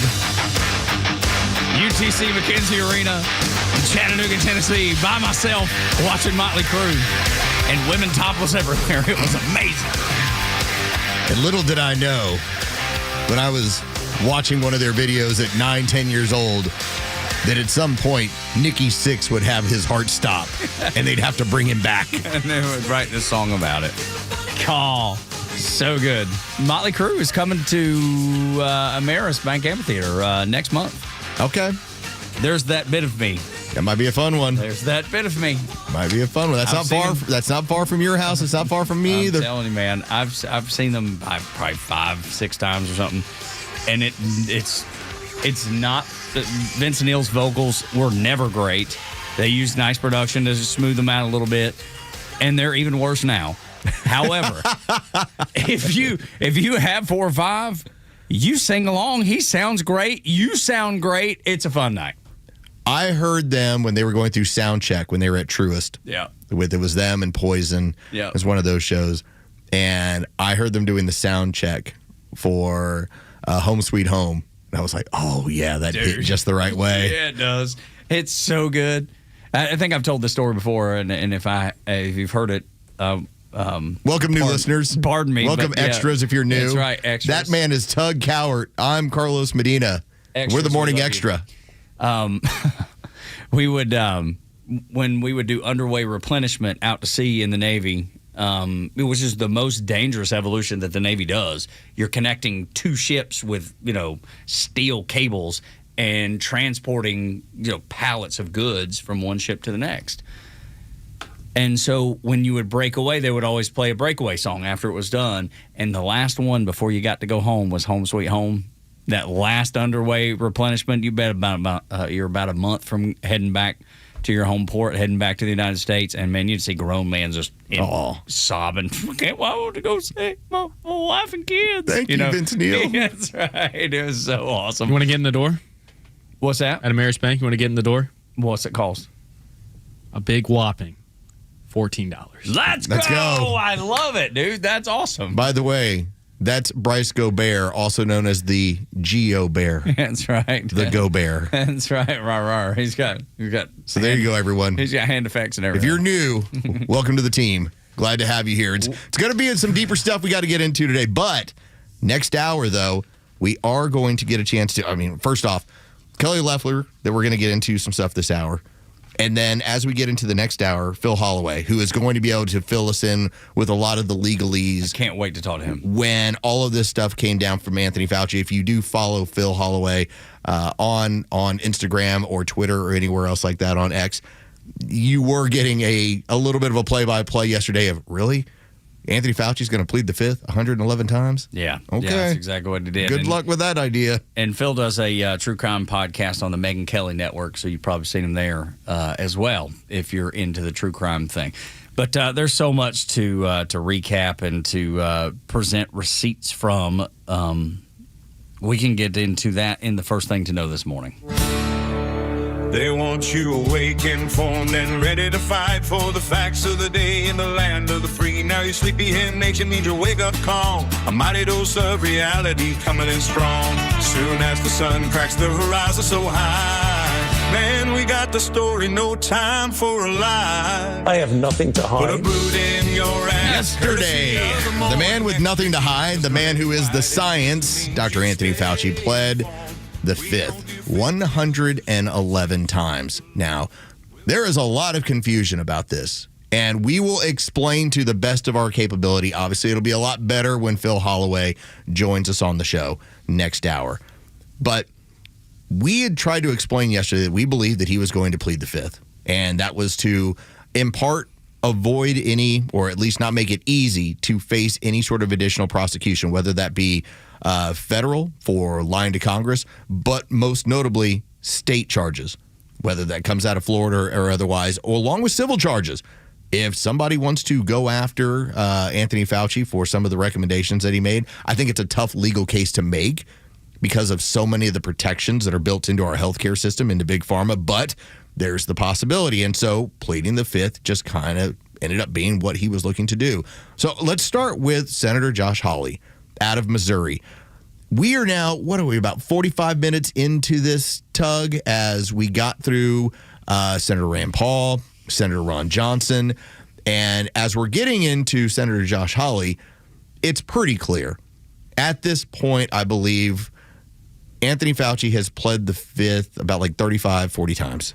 So we knew what was going on, right? We knew how this is all going to play out. The Democrats weren't going to ask him any questions. They just filibustered. They just talked about how great he is and, oh, my God, he saved millions of lives and what a wonderful human being. They have to keep up that make-a-believe land for their Aunt Pegs out there. Well, Josh Hawley decided, let me take this down to the most simplistic things I can ask, then to highlight why the Fifth Amendment should not apply here. What day of the week is it today? On the advice of counsel, I respectfully decline to answer based upon my rights under the Fifth Amendment to the Constitution. What color tie are you wearing? On the advice of counsel, I respectfully decline to answer based upon my rights under the Fifth Amendment to the Constitution. What color's the carpet in front of you? On the advice of counsel, I respectfully decline to answer based upon my rights under the Fifth Amendment to the Constitution. Now, Josh Hawley, you might think, okay, that's grandstanding. And a lot of times it is. Josh Hawley was doing that to then make the argument that pleading the Fifth in this case is not supposed to be legally viable. And the reason why is because of the blanket, along with Hunter Biden, who got one. Anthony Fauci received a blanket pardon from 2024 all the way to 2025.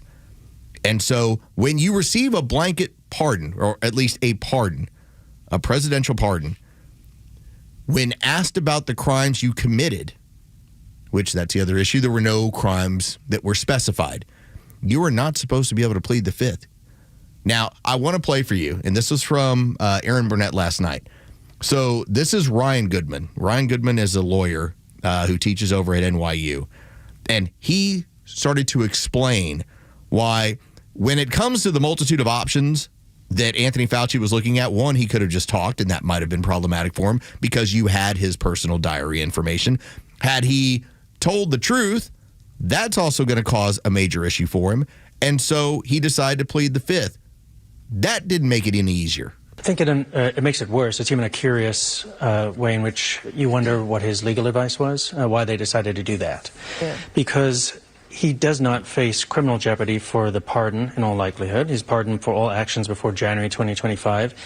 But that also means that you're forced to testify. That's how prosecutors use immunity or pardons, and they say now you're forced to testify because you don't have any criminal liability, what we're going to ask you about. So then to plead the Fifth is actually, he could then be held in contempt. There could be, theoretically at least, a Justice Department that goes after him for not answering when he is not really facing that criminal charge. Yeah.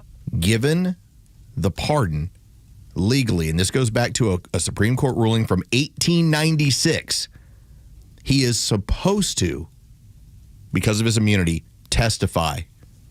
He doesn't face any further prosecution for that time period. So the fact that he did not at least tempts the Department of Justice to hit him with contempt of Congress charges. So just a quick AI grok, what is the punishment for contempt of Congress? Imprisonment, no less than a month, no more than 12 months. A fine, not more than $100,000. So do we expect any of that to take place? That's the big question, right? I know you got a whole set of people in the GOP that are so sick and tired of people not being held accountable for anything, and especially voters like you and I that get so furious when people do not ever see a second of punishment for what they've done. Will the punishment match what we feel like the crime is? Absolutely not. Is his reputation tarnished? Yes. I don't expect anything's going to happen. I don't expect he'll go to jail for anything. Nothing. I expect nothing to happen to Dr. Fauci, but I hope I'm wrong. So we have our friend Stephanie, and she hasn't chimed in yet today. So, Stephanie, where are you at? Yeah. But Stephanie was one of the very first people, and I remember this from nearly 6 years ago. I remember she reached out to me when I was questioning the SHOTS program and some of the data that was coming across as far as the heart issues. And she was the first person to tell me we had two healthy people that are part of our circle within our gym. If you don't know, she used to run a studio in downtown Cumming. And she's like, we've had two healthy humans who routinely train and run marathons. They've each dropped dead from heart issues. She's like, quickly within this shot. That was the first safety signal to her, right in her face. I had an intern of mine. She ended up going down this road. She had a turbo cancer that was so severe that she didn't even make her first doctor's appointment. It took her that fast from discovery to the point that she had passed. And so these are the sort of health safety signals that were going on in this country where you now have, and Ron Johnson, we're going to play the audio in a moment, he talked about how as many as 25% of Americans believe they know someone who was harmed from the shot. This isn't even before we get to the damage that was done by lockdowns and the damage that was done by Fauci recommendations to your business, to losing loved ones, to having remdesivir and ventilators used as a standard of care, and to then have bonuses doled out to hospitals who did so, who killed your family members. The left treats this like some laughing matter of like, well, no. I mean, listen, people make mistakes. But there's a Not difference. like this. There's a difference in mistakes. And I was texting back and forth with Phil Holloway, who will be on at 8:25 with the legal perspective on this, the lawyer here in Marietta. And I said, it's one thing to make a mistake. I can forgive mistakes. When you do something on purpose and still to this day lie about it, that's when I can't forgive. And that is why, even if it was 6 months for contempt of Congress, there is no way you will have justice in this world. Ever. Like your solace, the only place you might be able to find some sort of solace, some sort of justice, some sort of happiness is in the belief that that man will burn in hell for eternity. That's about the only place you're going to get it. All right, so let's move over to Senator Ron Johnson from Wisconsin, who has been on this for the better part of 5 years. If you don't know the name like Maddie DeGarry, he was the first person who actually promoted and talked about what had happened to her. She was in the clinical trials, and she had a reaction so severe that she went from a healthy young girl. Was she like 16? It's like a teenager. Yeah. She's confined to a wheelchair. She has trouble eating. And the crazy part is then all of her information were excluded from the trials, like she never existed. And because it was part of a trial, there was no help coming from the medical industry for the DeGarry's daughter. So, I mean, he's the only person who will bring up Maddie DeGarry. And so I want you to listen to Ron Johnson, who, for my money, he was the most informed person on this topic yesterday. Throughout the pandemic, I always push early treatment. We've got things in here where, you were really concerned about remdesivir because it was untested, but hydroxychloroquine, it was an approved drug, maybe some safety issues, but we had a great deal of experience with it. All of a sudden, you had the Surgisphere study that was retracted within 2 weeks because it was completely false, totally blew up the use of hydroxychloroquine. And then when it comes to ivermectin, which, by the way, because I was contacted by so many people, I referred them to doctors who actually had the courage and compassion to treat vaccine-injured individuals. It works. But I was going to ask you whether you were involved in the FDA attack on ivermectin. You had a interview on CNN on August 29th of 2021 where, again, I just don't want to take time to find the exact quote, but you said there's no evidence. There's no evidence that ivermectin is helpful. On that exact same day, and I've got the studies right here. There was a website that was tracking the random controlled studies. Here they are, showing 60, 70% efficacy of ivermectin. The same day you say there's no evidence, there was all kinds of evidence. Loved ones had to go to hospitals, had to sue hospitals. Just, would you try it?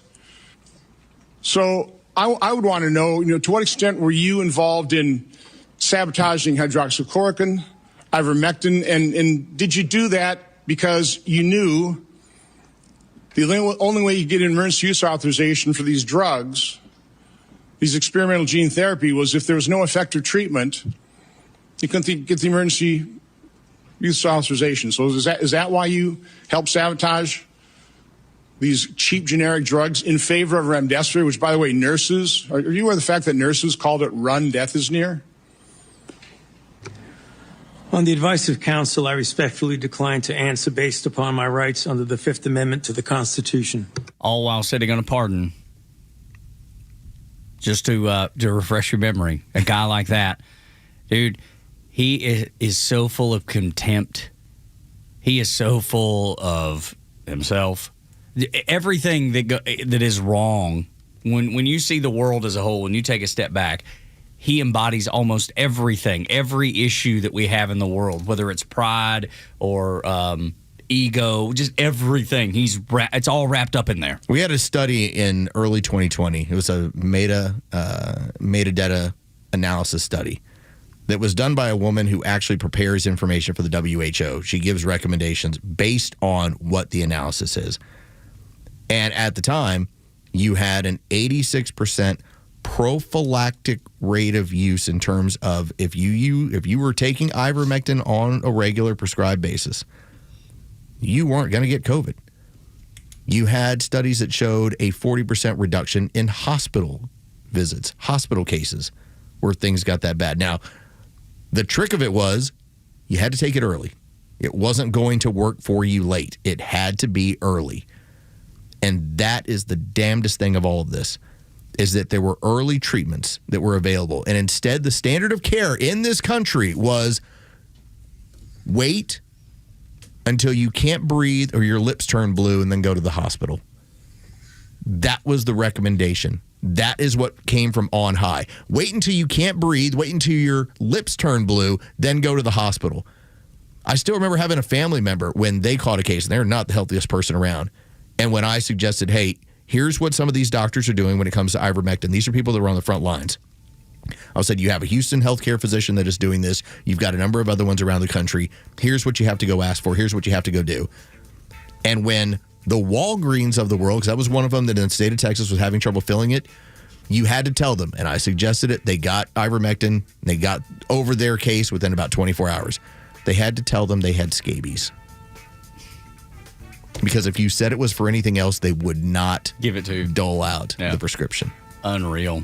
Can I read this? I'll read this really quickly from friend of show, Carolyn Ryan, and we've not had her on in a while, but her and I text back and forth once in a blue moon. She's busy working and got 2 baby girls. And you remember her brother, Ryan? Yes. This was a post in 2023. My brother, Ryan, would have turned 44 years old today. This is her words from her X page. Pfizer and his employer, Exact Data, who told him he had to be vaxxed and boosted in order to participate in any in-work function, robbed us of him and of that. Justice will eventually be served. I pray I have a front row seat. Do you know how many people in America have that same feeling, that same hole in their heart? That's why yesterday was so infuriating. Exactly right. That's exactly right. Morning Xtra and Xtra 106.3. The Small Business Administration Administrator, Kelly Loeffler, joins us next to talk Georgia jobs on the Morning Xtra.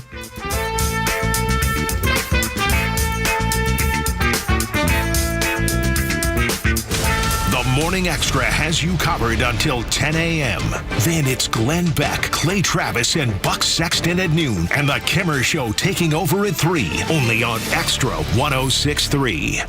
You know what you get back when you call the Trusted Toolbox? You get your time back, you get your family back, and you get your house back. No more spending weekends fixing loose doors, drywall cracks, or that list that never ends. With our handyman for a day, one skilled professional shows up, knocks out multiple repairs in one visit. Everything from drywall to ceiling fans changed out, painting, trim work, and so much more. Stop working on your house every weekend. Call the Trusted Toolbox, get your time back, and get it done right the first time. Book your appointment today at thetrustedtoolbox.com. Hey, it's Drake Baldwin. Everyone knows my winning team on the field, but when there's no hot water, I need a win at my home base. When it comes to plumbing, my winning team is Superior. Superior Plumbing is there whenever I need a leak repaired, toilet replaced, or a water heater installed. For over 40 years, they've been Atlanta's go-to plumbers. And Superior is still locally owned. For Superior, there's no job too small. For Superior, the honest one, 770-422 Plum. What a season. The boys are giving us plenty to celebrate, but if you've celebrated a little too hard after a win and ended up in jail, you need A Second Chance bail bonds. We handle bonds from the stadium to the city, and in most cases, we can have you or your loved one out in a matter of hours. A Second Chance. It's better to know us and not need us than need us and not know us. Call A Second Chance 24/7 at 404-BAIL-OUT. That's 404-BAIL-OUT. Or online at atlbail.com. The summer's got you thinking about hitting the road, and with back to school right around the corner, you need a vehicle built for the road and safe enough for the family. And Subaru of Gwinnett has it for you. Like the 2026 Subaru Outback, which will take you as far as you want to explore with standard symmetrical all-wheel drive, plus up to 32 miles per gallon. And if you're up for adventure, it'll get you off the beaten path with up to 9.5 inches of ground clearance, more than the Honda CR-V or Toyota RAV4, or the 2026 Subaru Forester, the SUV for all you love. It's the right size SUV for all the adventures ahead, with a spacious and comfortable interior for everyone you want to bring along. And no matter where adventure takes you, it starts on Satellite Boulevard in Duluth with the amazing staff at Subaru of Gwinnett. They'll help you find the Subaru that you'll love and be there every step of the way for everything you need. Start your shopping online at SubaruofGwinnett.com. The stories that matter to you. These are your Georgia headlines. It's Thursday, July 30th, and here are your headlines. The United States launched new military strikes against Iran Wednesday night with Saudi Arabia for the first time after Tehran attempted missile attacks on American forces in Jordan. U.S. CENTCOM called the operation a, quote, powerful response, while President Trump warned Iran it was, quote, going to get a beating. A 2.3 magnitude earthquake shook parts of metro Atlanta yesterday morning. The quake struck just north of Lilburn around 11 a.m. and caused no reported damage, but residents did say they felt the ground shake. The earthquake comes about 2 years since a series of quakes shook the northeast metro Atlanta area in June of 2024. And finally, Cobb County is moving forward with plans for an autonomous shuttle pilot program in the Cumberland area. County leaders approved the next phase of the project, with officials hoping to have the self-driving shuttle service operating by the end of next year. Coming up next, Kelly Loeffler, the administrator of the Small Business Administration, will join Tug and Los right here on the Morning Extra. It'll be plenty of sunshine on the docket today for Metro Atlanta with a high of 90 and a low of 68. The Extra 106.3 headlines. I'm Bryce Colbert. Tug and Los until 10 here on Extra 106.3. And as you heard Bryce mention, we are joined by United States Administrator of the Small Business Administrator, the 28th to be exact, Kelly Loeffler on the show. Good morning, ma'am. How are you? Good morning, Tug. I'm great. Thrilled to be with y'all and back in Georgia. Yes, ma'am. It's great to have you back. What was it about this this job fair that Dr. McCormick is putting on today in Alpharetta there at the Marriott off Windward? What was it that when you heard about this, you're like, I want to come to Georgia, other than the fact that it's great to be in Georgia, as you said, but the reason that you felt like it would be important to be there with him? Well, obviously, Congressman McCormick does an incredible job serving his constituents here in Georgia. And when he invited me, it made perfect sense given where we are with this economy. We have 7 million open jobs in the economy, and we are at all-time high employment in America. We've never had this many Americans working. And then finally, we're at all-time high business formation in America, over 500,000 new business starts a month. So this goes right hand in hand with small business, because small businesses create 2 out of every 3 new jobs. And so when Rich asked me about it, I was quite honored to be there. And again, just he's an incredible congressman representing Georgia, and he works so hard. I run into him in Washington every once in a while, so happy to do it. Kelly Loeffler is our guest. By the way, that job fair is going to be in Alpharetta. It's going to start at 11:30 this morning and run into the afternoon. You can go to mccormick.house.gov in order to find out more. mccormick.house.gov. I wanted to ask you, ma'am, and hopefully I'm not being too much of a tech nerd about this stuff, because we talk about how much that this world is changing with the integration, whether it's AI and different technologies. When it comes to small business, how much of it is being able to make suggestion to small business owners, especially people that are growing a new business, how to integrate technology moving forward? Well, technology is fuel for small businesses, from everything from starting up to growing to being more efficient to helping employers move on to that next higher skilled job. And whether it's AI or payroll automation or expense report automation, we in the Trump administration are the first SBA that allows small businesses to use their small business loans to finance technology improvements. So it's absolutely vital. We see small businesses, the vast majority of them, using AI, and I suspect that we have record business formation because AI and other tools are making it easier, more efficient to start that business and then compete with bigger businesses when you have the benefit of that technology. So it's absolutely critical, and it's just like, we don't talk about the internet that much anymore, but 25 years ago, that's all anyone could talk about. It's woven into everything we do.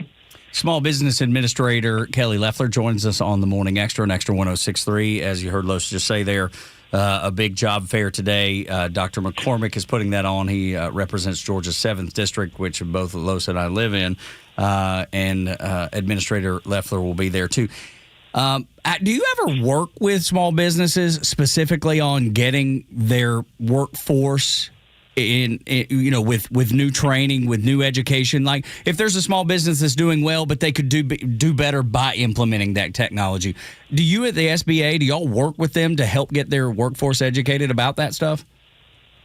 Well, that's a great question. America's 36 million small businesses make up 99% of all businesses.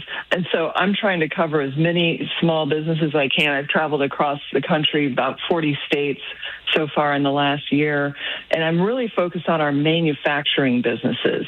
So as I'm walking factory floors, they're telling me how they're using technology to address the growing demand for Made in America. And maybe, one time out of 10, I'll ask them how they're using advanced technologies, automation, AI, and other tools. And they'll say, well, I'd like to learn more. And we certainly, through our SBDC network, have those tools. But most of the time, these small businesses are the ones that are educating us and telling us how, whether it's robotic welding, advanced manufacturing, AI, are helping them scale.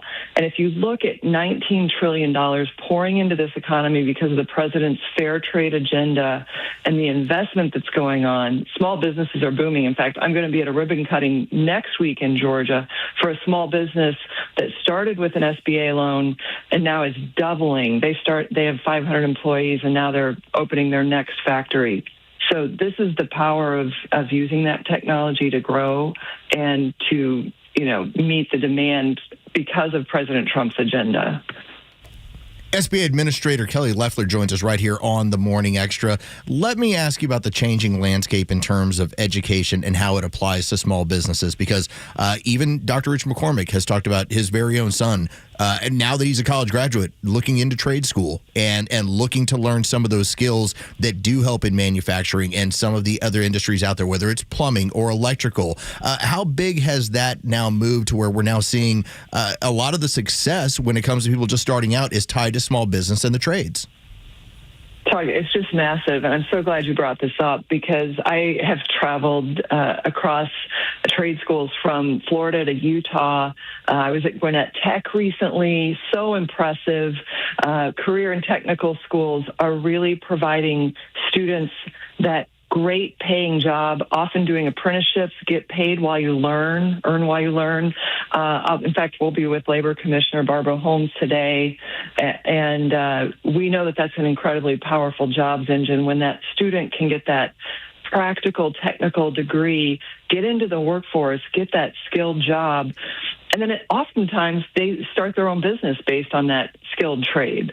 So to me, that's incredibly exciting because we're also going through this period of what we call the silver tsunami, where a lot of the trades are starting to retire, looking for that next young person to hand off their really good business to. So not only do we need more skilled trades as it is, but with the dynamics of demographics, we need more there too. Administrator Loeffler, what is the business that you're seeing right now at the SBA that is starting up quicker than any others? I mean, is it florists? Is it some technology? What are y'all seeing is the trend right now with small businesses? Well, I will say right now, we're seeing tremendous growth in manufacturing. And that's because if you think about where we've come from, and I should preface it by saying there are a lot of manufacturers in this country. 98% of them are small businesses. So when you hear about things like Lockheed Martin today got a $60 billion contract, defense contract, they rely on thousands of small businesses to help them build specialized parts and components for our warfighters. That's just one example.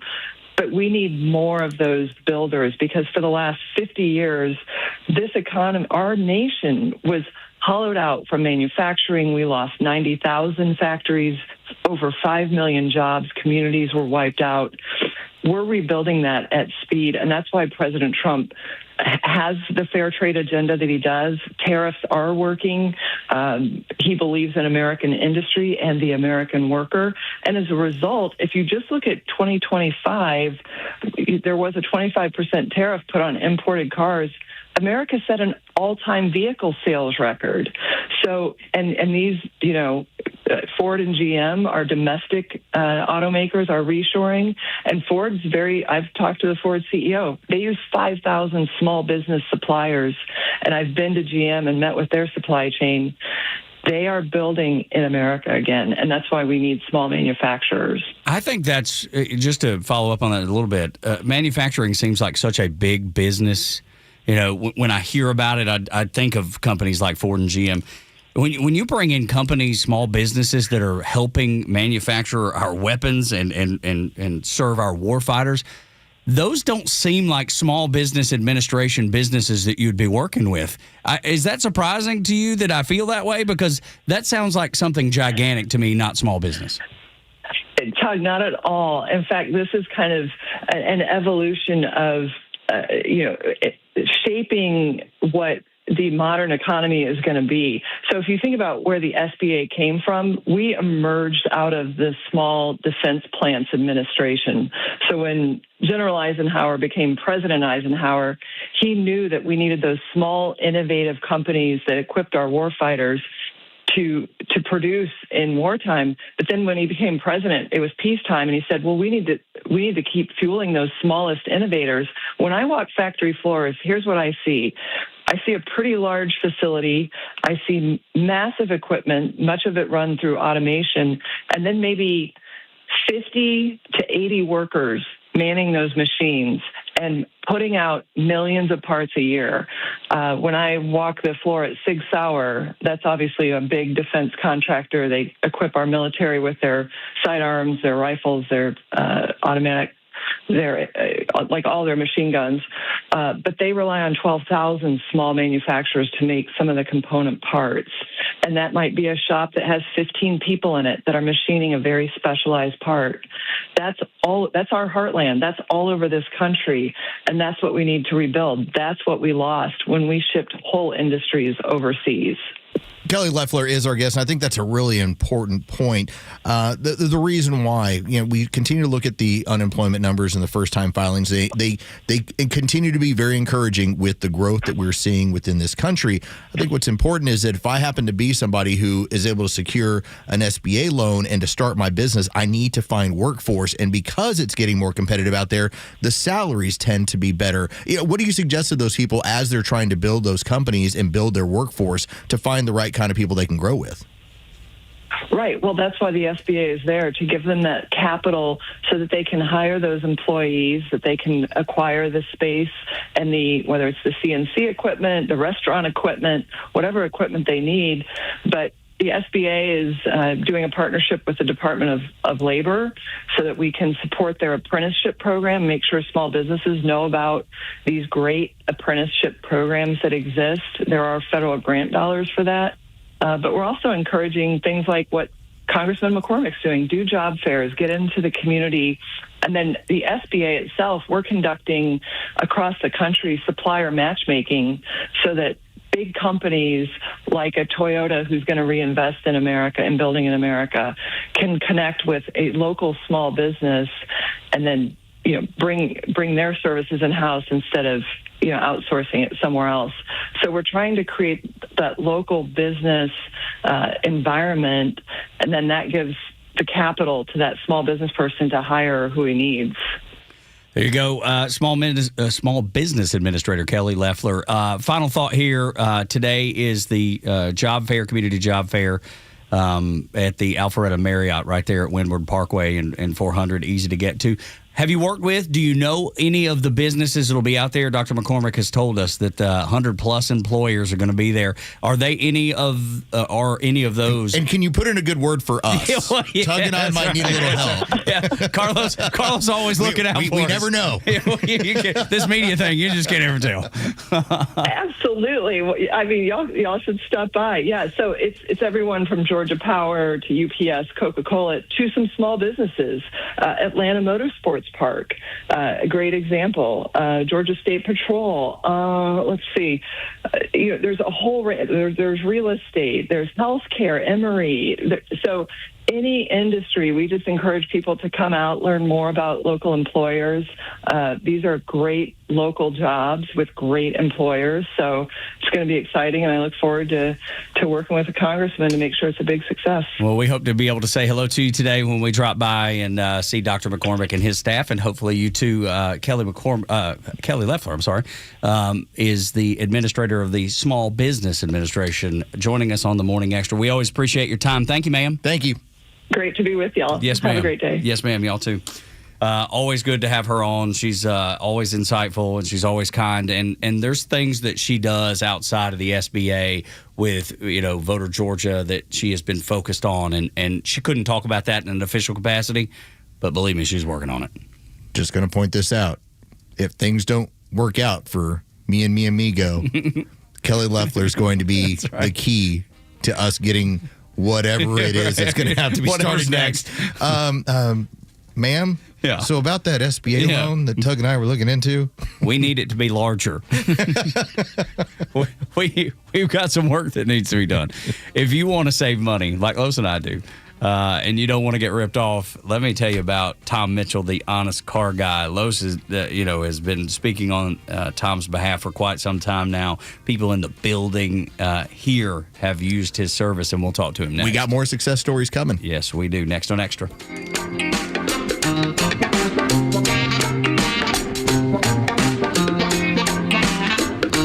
Extra 106.3 Sports, powered by 680 The Fan. Good morning. Here are your sports headlines for Thursday, July 30th. The Atlanta Braves and the New York Mets split their day-night doubleheader yesterday as the Mets took Game 1 3-2. The Braves came back to win a nail-biter in the evening matchup 1-0. The final tonight, the Braves are back at Truist Park as the Washington Nationals come to town for the first of a 4-game series. It'll be Grant Holmes versus Jake Urban on the mound tonight. First pitch is set for 7 o'clock. You can hear the game on our sister station, 680 The Fan, and for free on the Fan app. From the NFL, longtime New Orleans Saint Taysom Hill will not be back in a Saints uniform for his 10th NFL season. The do-it-all offensive weapon posted to social media that he would not be back with the Saints, but did not say whether or not he had plans for retirement. With your sports headlines, I'm Carlos Medina.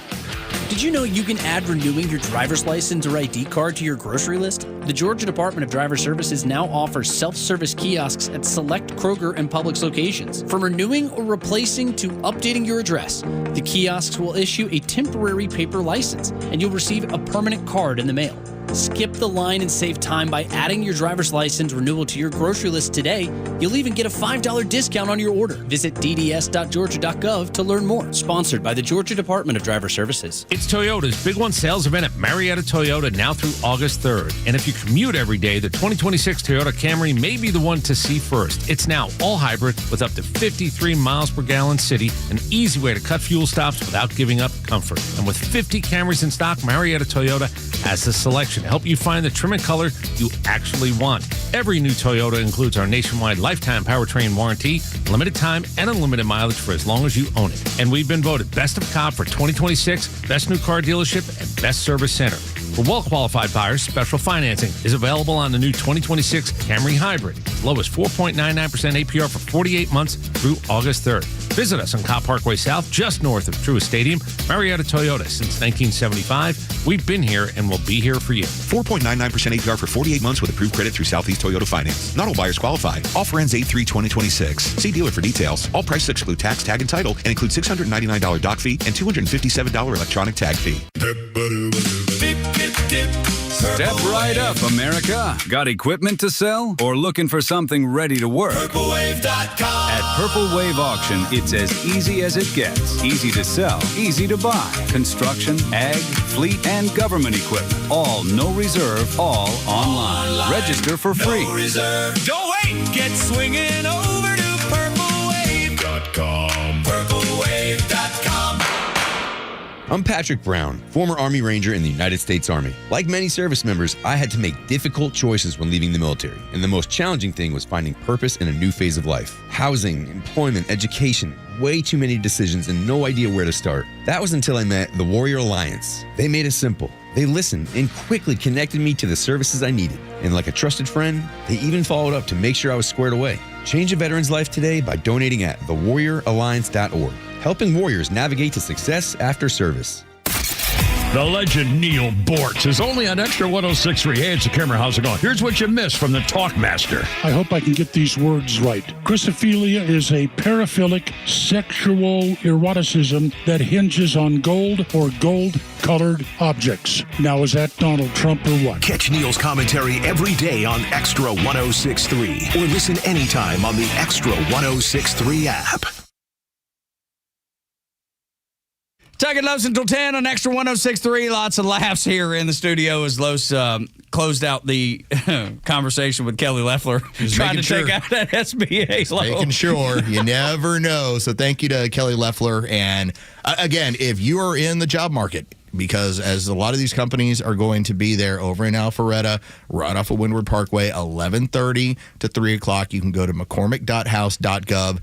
You can take a look at all the information. It's a chance for you to get in front of some of these companies. And so this is going to be a great job fair. And again, the support from the SBA to go along with it with Congressman McCormick. What we do on this show is provide a service. We do. I mean, we're trying to get you employed, and then we're going to get you there to your job safely, but we're going to save you some money by doing so. We're going to do that with Tom Mitchell, the Honest Car Guy, honestcarguy.com, 844-SHOW-ME-1. Tom, how you doing? I'm doing great, and I might need to talk to Kelly, too. I might need some SBA loans. That's right. We were talking, we got her number. Small business expansion, and this is something that we addressed on one of the previous episodes when we got a chance to visit with you. You know, you're looking at the growth of this and the amount of people you all have been helping. As you say, your phone, you're picking it up at all sorts of hours. Oh, yeah. You know, as you expand, this is something that you might have to look into. My wife's getting mad at me. I'm coming home after 9 o'clock at night, starting the days at 8 o'clock. So, but, you know, when you're growing a business, these are things you have to do. But, the sacrifice, Yeah. But, you know, I do want to say, like, for the listeners that don't really know who the Honest Car Guy is, who I am, you know, the automotive business has been a very deceptive and kind of dishonest business for a long time, and it never really sat well with me as a person. And you know, when it came to a chance of walking away from this business, I think God brought his presence in and brought all my customers and said, you need to bug this guy because he's about to get out.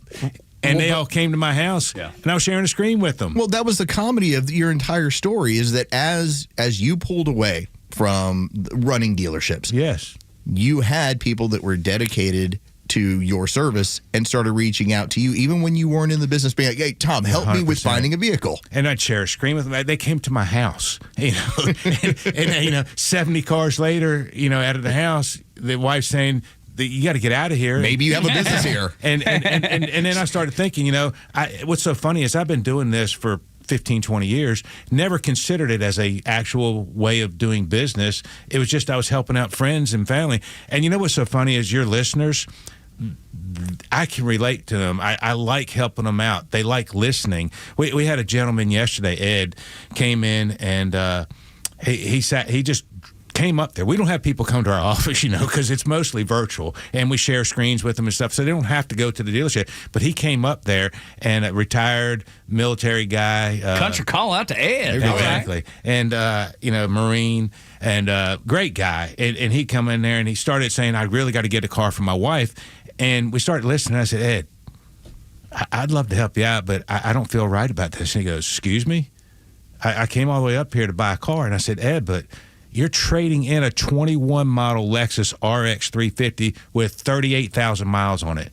You want to buy a 25 model RX 350 for your wife, and I get it, and I appreciate that. But you're saying you can do it up to 40,000 because that's the money you want to spend.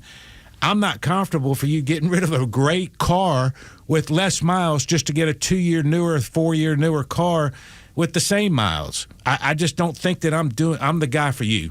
And he goes, wow. That's honesty. And I said, there's got to be another way. I understand you want to do this for your wife, and I know you love her and everything else. I appreciate it. Let's talk about things. We talked for about 30 minutes. Come to find out, he was wanting to get another vehicle later on. He wants to get a Porsche. And don't we all? Can't hide money. Exactly. Don't we all want one of those? Yes, I do. It's my favorite car. The Marines were good to him. Yes, anyway, they were. And I said, well, look, Ed, why don't we do this? And he goes, well, I'm driving her other car. It's a Mercedes. It's a 19 model GLE 350. It don't have but X amount of miles on it, 113 on a 2019 or something. And I said, trade that in. That makes more sense. I can help you here. He goes, and I said, then we'll take that $30-something thousand car that you got the title to, and we'll trade it in on a Porsche and save you a lot more taxes. He goes, now we're talking. We ended up selling him a car. I ended up selling him a car because I felt good about that transaction because he's trading a 115,000-mile car in on something for his wife. He's going to drive the 21 until he decides he wants to get the Porsche with only 30,000 miles. That I can help a customer with.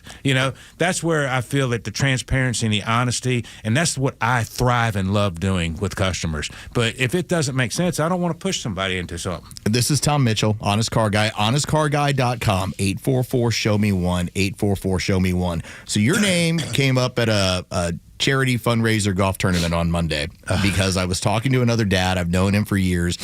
His daughter turning 16, and I passed along your information. I was like, give Tom a call. But the bigger issue we were talking about is sometimes you give suggestions, and I say, okay, that goes a lot further. And I explained to him, because he was discussing some of the cars that he was thinking about for his daughter. Yeah. And I said, Tom gave me a really great piece of information. He said back when his kids were this age, he goes, yeah, he wanted them in a nice, safe vehicle at the same time. Didn't want them in the biggest vehicle because then it becomes what all the kids jump into, and now you're the transport. And I'm telling you, my friend goes, I'd never thought about that. Dude, that's so valuable. It's little things like that. Think about you and your daughter and volleyball, and she wants to get out and go a kart. She's always got 4 or 5 friends around her. Yeah. They were talking about it earlier, just picking out lockers, the group of girls that were doing that. That's but I don't want 6 kids in the car and doing their thing and that she way. wants to go down the street and get a soda or a water or something. Next thing you know, I want to ride with her. I'd rather than them say, I'm not getting in his car or I'm not getting in her car. It's only 2-seater. I'm not squinching in the back. We'll ride with somebody else. Yeah. Thank you. But I love, Tom, that you brought up regular cars, too. Because you had the story, and it's Benz and Porsches and Mercedes and Lexus. But it's not always that. No. It can be regular cars, too, because, for somebody that's retired and done well, that's great that you can help them. But like Los is talking about, when it's your first car, it can be a Chevy, it can be a Ford, it can be a Honda or Toyota. We just sold a handicap van for somebody. It was a 2019 model Caravan that had handicap on it and everything else. And most people don't think that, they think they have to go to specialties for this. She just get you an idea. She totaled out her 2016 handicap van, had a lot of miles on it, and they bring a lot of money, and they gave her over $24,000. That's what we paid for the 19 with lesser miles. So she got a check for a 16 model with a whole lot more miles on it and was able to use that check and buy a 2019 with less miles. Handicap van. It's a good spot to be. It's Tom Mitchell, honestcarguy.com, 844-SHOW-ME-1, 844-SHOW-ME-1. And I think a lot of this, Tom, just comes down to the math of it, because there's this connotation that, I'm only going to drive this type of vehicle or this type of year. Yeah, it's great if I get a hold of a 2024, 2025, but if it's already coming high mileage, that means all the use that's gone along with it. Or if you're running to the dealership and now you're dealing with the depreciation, it's always that balancing act of right car, low miles, nice maintenance, and also depreciation coming out of it already. Man, I'm going to have to hire Los. I'm telling you. He can talk the language. He's learning this. I'm telling you, Tom, I have never in my entire adult life bought a new car. I am always looking I'm looking for the right car, right miles, right situation, because as you've said, it's a depreciating asset. Yes. Why would I pay a premium when the minute I drive it off the lot, I lost 18, 20%? And sink all that hard-earned cash into depreciating. Immediately, as soon as you cross over out of that lot. I mean, it's amazing. And at the end of the day, there is a true and honest and transparent way to buy a car. And I'm glad that it's us. I really am, because we are helping people show exactly what you're talking about. And you know what I'm finding out, Los, and when I look at these cars, people can buy a car with 15,000 miles for the same price they can buy a car with 40 and 50,000 miles. Because of the value of the cars, and there's not many out there, so I'm saying, why are you going to spend that money to buy a 40,000 mile car when you can get one for 15? Let me ask you about that, because we talk about the competitive landscape of trying to find the right vehicle. How tough is it out there, and how much is just your determination to find wherever it is in the country, all right, I'm going to find that vehicle for you? Because as you said, some of these cars, you talked about some of the Toyotas, how they hold on to their value and how difficult it is to get a hold of some of those cars. It is, and it is difficult, and it depends on the years and makes and the models. And a lot of times, if people got to have that 26 model, then you're going to pay the premium for it. So it just depends. And we look at it and we show them, and I say, really and truly, for $3,000 more, go buy the new one if that's what you want to do. And I'll turn you on to somebody I know at a new car franchise, and we'll help you out, and we'll walk you through that process, and we won't charge you anything to do that. Tom, you said something a minute ago that stood out to me, and I appreciate it as a guy that faith is important to me, and I know that's very important to you when you talked about having been in a previous life working in car dealerships, and it's not always on the up and up. It's not always transparent. It's not always honest, and in that, because of who you are and your background and how you feel about your faith, pushed you away. And I always say, good Lord's got a plan for us all. Yes. He had a plan for you to come back in and do right by people, and I think that's important, man. And it is. And that means a lot to me. And having spent some time with you, I know that it's real, and I know it's true. And I've seen, even employees here at Dickey Broadcasting, at the Fan and Extra, have used your service. So I feel good about it. And I know when we go to the air and I hear the ads that people are voluntarily cutting for you, saying, hey, this is a different deal. It is. And I admire that, man. It means a lot. And I mean, when I tell you there's been so many signs that he's given me, it's crazy. I love that. Even when, just real quick, when my dad was in his deathbed, and he lived with me for the last 4 months of his life, I got my dealer's license the day he passed away. Oh, my. Oh, wow. I see the emotion sign. on your face, man. That was a great sign, because I got that license in for no reason. I mean, it took 6-8 months to get a license, and it came in like 3 months. And it came the day, and I said, Dad, I just got my license. I can't believe it. And he just smiled. And I said, you better get better, because I'm going to need your help. He goes, I got you. I love that, man. He's taking care of me from above. That's awesome. Yes, sir. What symmetry. That's awesome. The honest car guy, Tom Mitchell. You hit the website. And honestcarguy.com, honestcarguy.com, or give him a call, 844-SHOW-ME-1, 844-SHOW-ME-1. Also, don't be surprised if Tom's the one who picks up and starts talking to you. I will do that. And remember, yeah, we wish politicians were this transparent. Exactly. And Dennis. Yeah, that's right. And Dennis. That's right, absolutely. Yeah, Chris Cuomo is still low down, and he still has a job. Unbelievably. Next on Extra. Sorry about that. My dad. That's great. It's time for the Bortz Report, exclusively on Atlanta's only conservative news and talk station, Extra 106.3. Now, I rambled far too long with yesterday's commentary, so today, short and sweet, subject, Anthony Fauci. Never liked him, always distrusted him, a narcissist. You think Trump is a narcissist. Fauci takes home the gold medal. I'm sure you've seen much of his testimony before that Senate committee yesterday. He refused to answer even one question. 111 times he took the fifth. He even took the fifth when they asked him what day of the week it was and what color tie he is wearing. Imagine the unbridled arrogance of some preppist sitting up there and saying, in answer to the what day of the week is it, I refuse to answer that question on advice of my attorneys.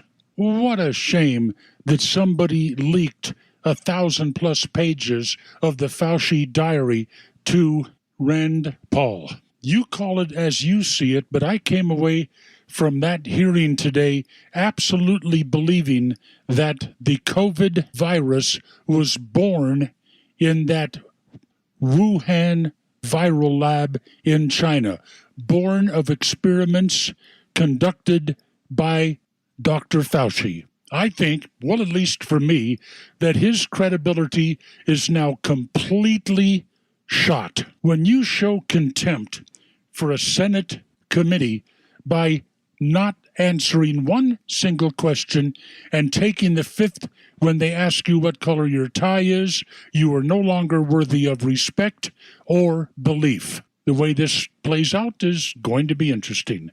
Neil Bortz, Extra 106.3. This is Tom, the honest car guy, and we got a surprise call in from a customer of ours, Travis, out in Jefferson, Georgia. Travis, good to hear from you, buddy. You want to tell a little bit about the experience you had with me at the honest car guy? The whole experience, honestly, was one of the smoothest car experiences that we've ever gone through, meaning that there's no pressure. There's no runaround. It's just straight up honest service. The price that you guys present or find for you, that's what you are going to pay. And you just get a great deal. I've been educated to a newer process of the car dealership game. You guys have not come in and you're setting the benchmark for how car dealing and car buying and car selling really should be. Friends, if you're in the market for a pre-owned car, truck, or SUV, get an honest car buy from the Honest Car Guy. You pay what we pay, plus an honest fee, and we back that up by giving you the bill of sale. That's our transparency guarantee. Call 844-SHOW-ME-1. That's 844-SHOW-ME, the number 1, or visit honestcarguy.com. It's what President Trump warned he'd do.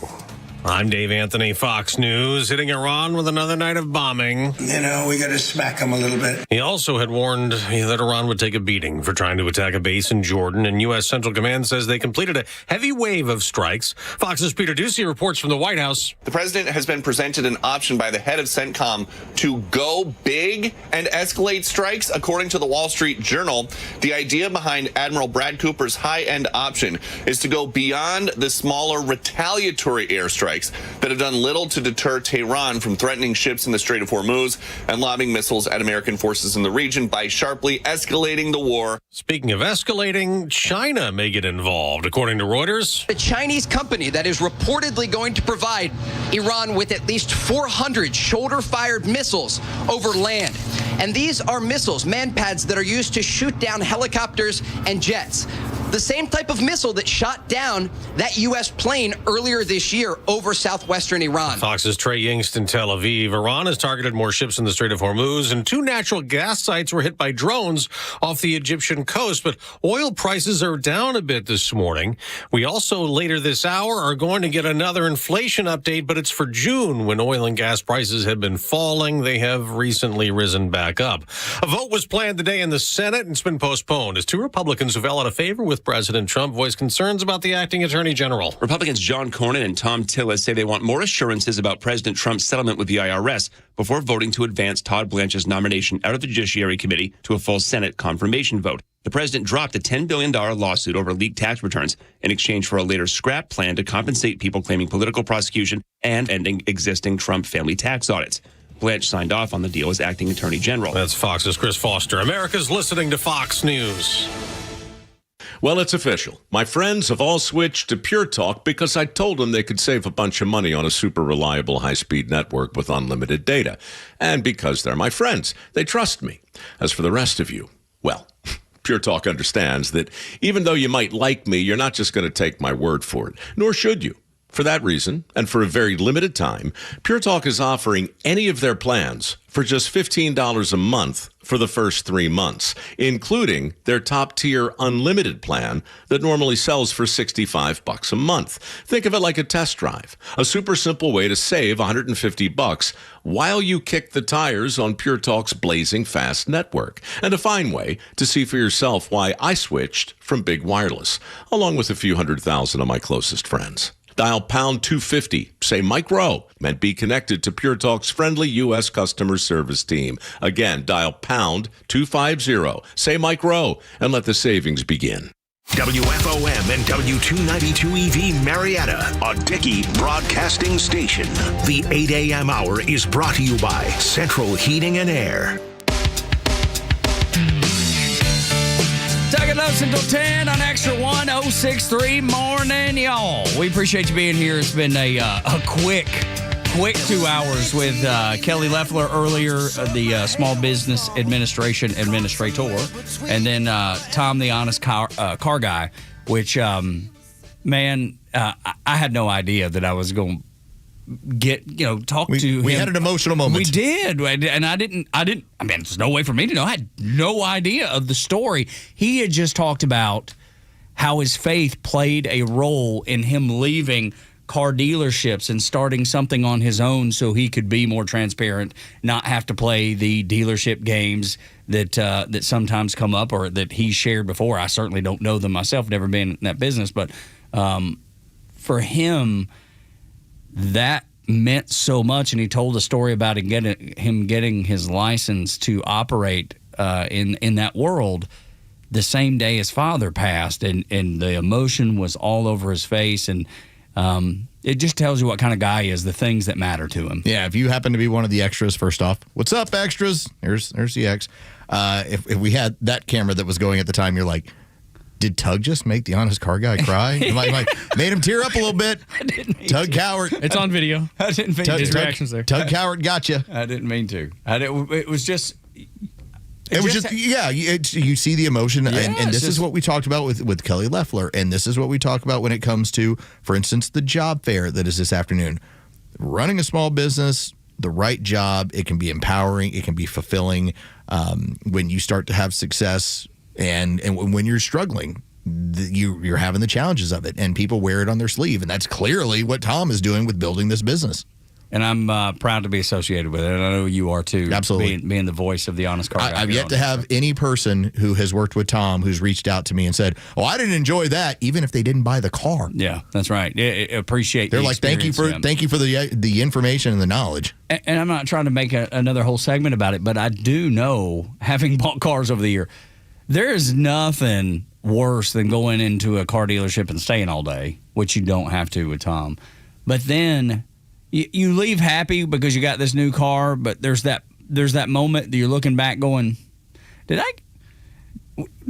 everything happen the way it should have happened right there? So if I may segue from right there, I think part of what we got yesterday during that Senate hearing was... Yeah, that same feeling. Did that really just happen? Did it really just go down that way with Dr. Anthony Fauci? This hour, we will have Phil Holloway, who's going to join us, and with his level of legal expertise working as an attorney in the Marietta area, to follow along with some of the commentary that he was putting out there about the legalese of what was going on. Let's go back to our text chain, and he used some language that he probably won't use on the air today. A little bit. He was... he went law enforcement. Yes, that's right. He is not a fan of Dr. Fauci, much like you and I, and probably you listening this morning on the Morning Extra. Well, I feel like... Or not either. Just as we were talking about when you feel like you've been had.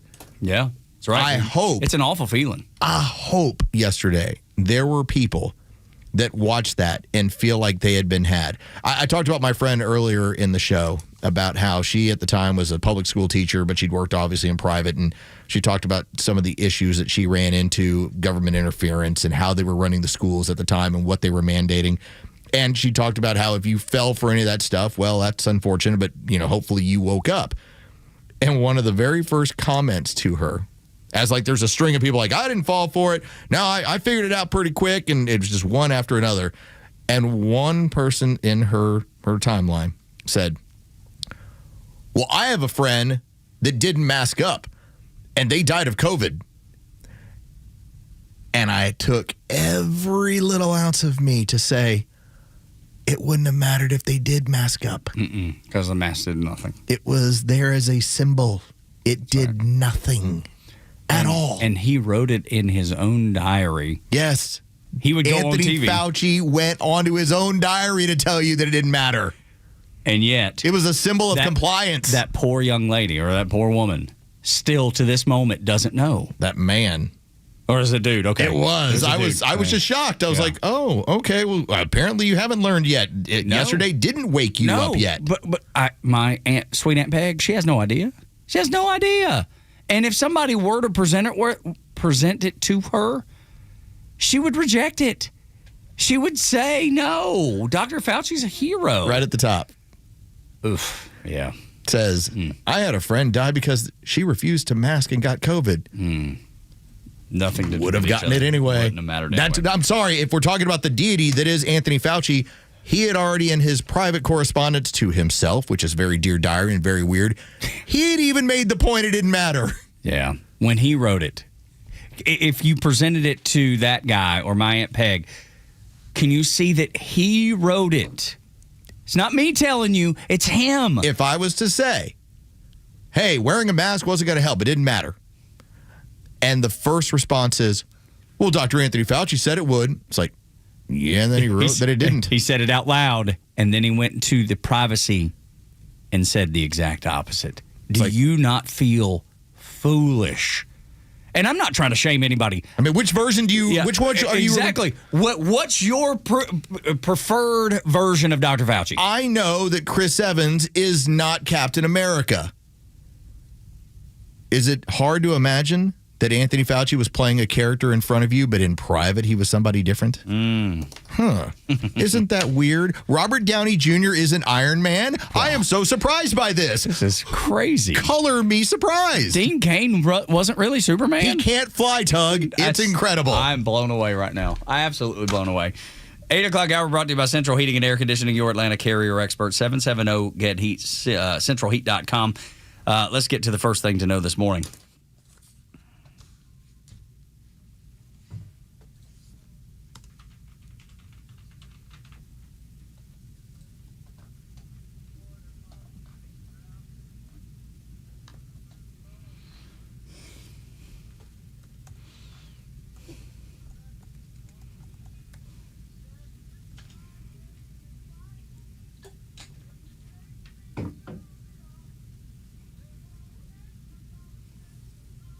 Put them up. I'm telling you, we got. I feel left out. Everybody's got their.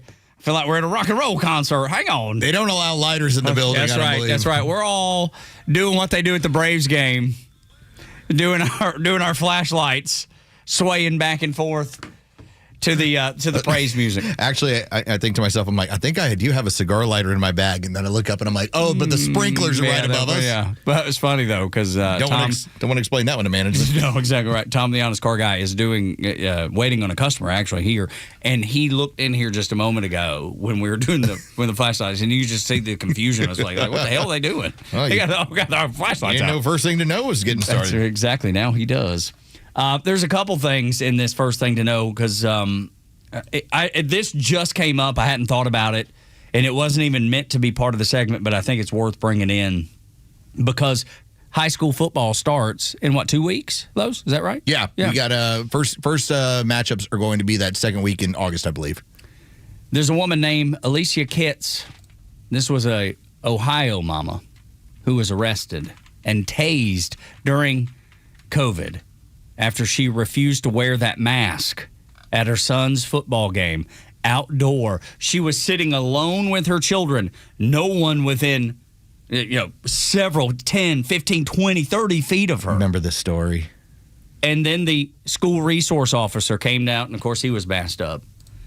And he told them, you got to leave or you got to put your mask on. And he was like, she said, I'm here, but there's nobody near us and there's nobody around. And she didn't comply. And they tased her and arrested her. While Dr. Fauci wrote in his notebook, the masks didn't work out all anyway. That was what we were up against. That's the things that you cannot forget. Those are the things that you better never forget because they will try it again. We had a bunch of Americans who turned into the worst versions of RAs or HOA members. Hall monitors. They took it as their own personal responsibility to enforce these these laws. I was like, they're not laws. These are just rules. And I'm sorry, my joke during that time period, what is the rule police or the mask police going to fall out of the ceiling and come get me? Yeah. I was like, you're just talking about policy. And it was silly. Man, I tell you, we forget. I think it's easy to forget because you don't want to think about it. But now with this right in your face, you have to. I feel like you have to remember. The way that the media sheltered Dr. Fauci and continue to shelter Dr. Fauci. If you notice that Jake Tapper, who was doing dinners with Dr. Fauci during a time you were locked down and I was locked down, They were doing dinners together. Oh, of course. You weren't allowed to have Christmas. You weren't allowed to have Thanksgiving. They're sitting there enjoying their time together. Los, you know who's not addressed that at all? Jake Tapper. Oh. If you go to his social media and see what he's talking about there, it's the exact same thing he did when Joe Biden was obviously slipping, and everybody knew what was happening, and they were running cover for him and did nothing. If you go look at that, about that same time with his social media, it's the same type of stuff that he was not addressing. One of the last posts is Jake Tapper was on CNN and talking about the diary of Anthony Fauci, yet never mentioned that he was in there 41 times. Wonder why. Strange. Wonder why. I want you to remember how bad Chris Cuomo was, because I feel like he's gotten a real pass. Bill O'Reilly goes on a show on News Nation, and News Nation's kind of an offshoot network. I don't know how big or popular it is necessarily, but the fact that this man has a job after doing what he did on CNN is unbelievable. All right, I want to give Chris Cuomo 2 attaboys. Okay. Here are the 2. Because I'm not ready to. All right, he was one of the first people that, as far as a news personality, and maybe it was because of News Nation, maybe it was because of getting away from the CNN brand, he actually was one of the first people I remember saying, I messed up, I was wrong, everything was not correct. He was one of the only ones to do it. Other than that, also when he ended up having a debate with Dave Smith, and you can think about comedian Dave Smith, and he's sometimes he's great, sometimes he's off. Dave Smith destroyed him on COVID, and he just sat there and took it. Like the entire live debate, he just got destroyed. But I'm with you. There are moments where, like, Chris, what you're talking about is almost like you're falling back into the CNN mentality, where when you got COVID, you were making it a point to do Zoom calls into CNN.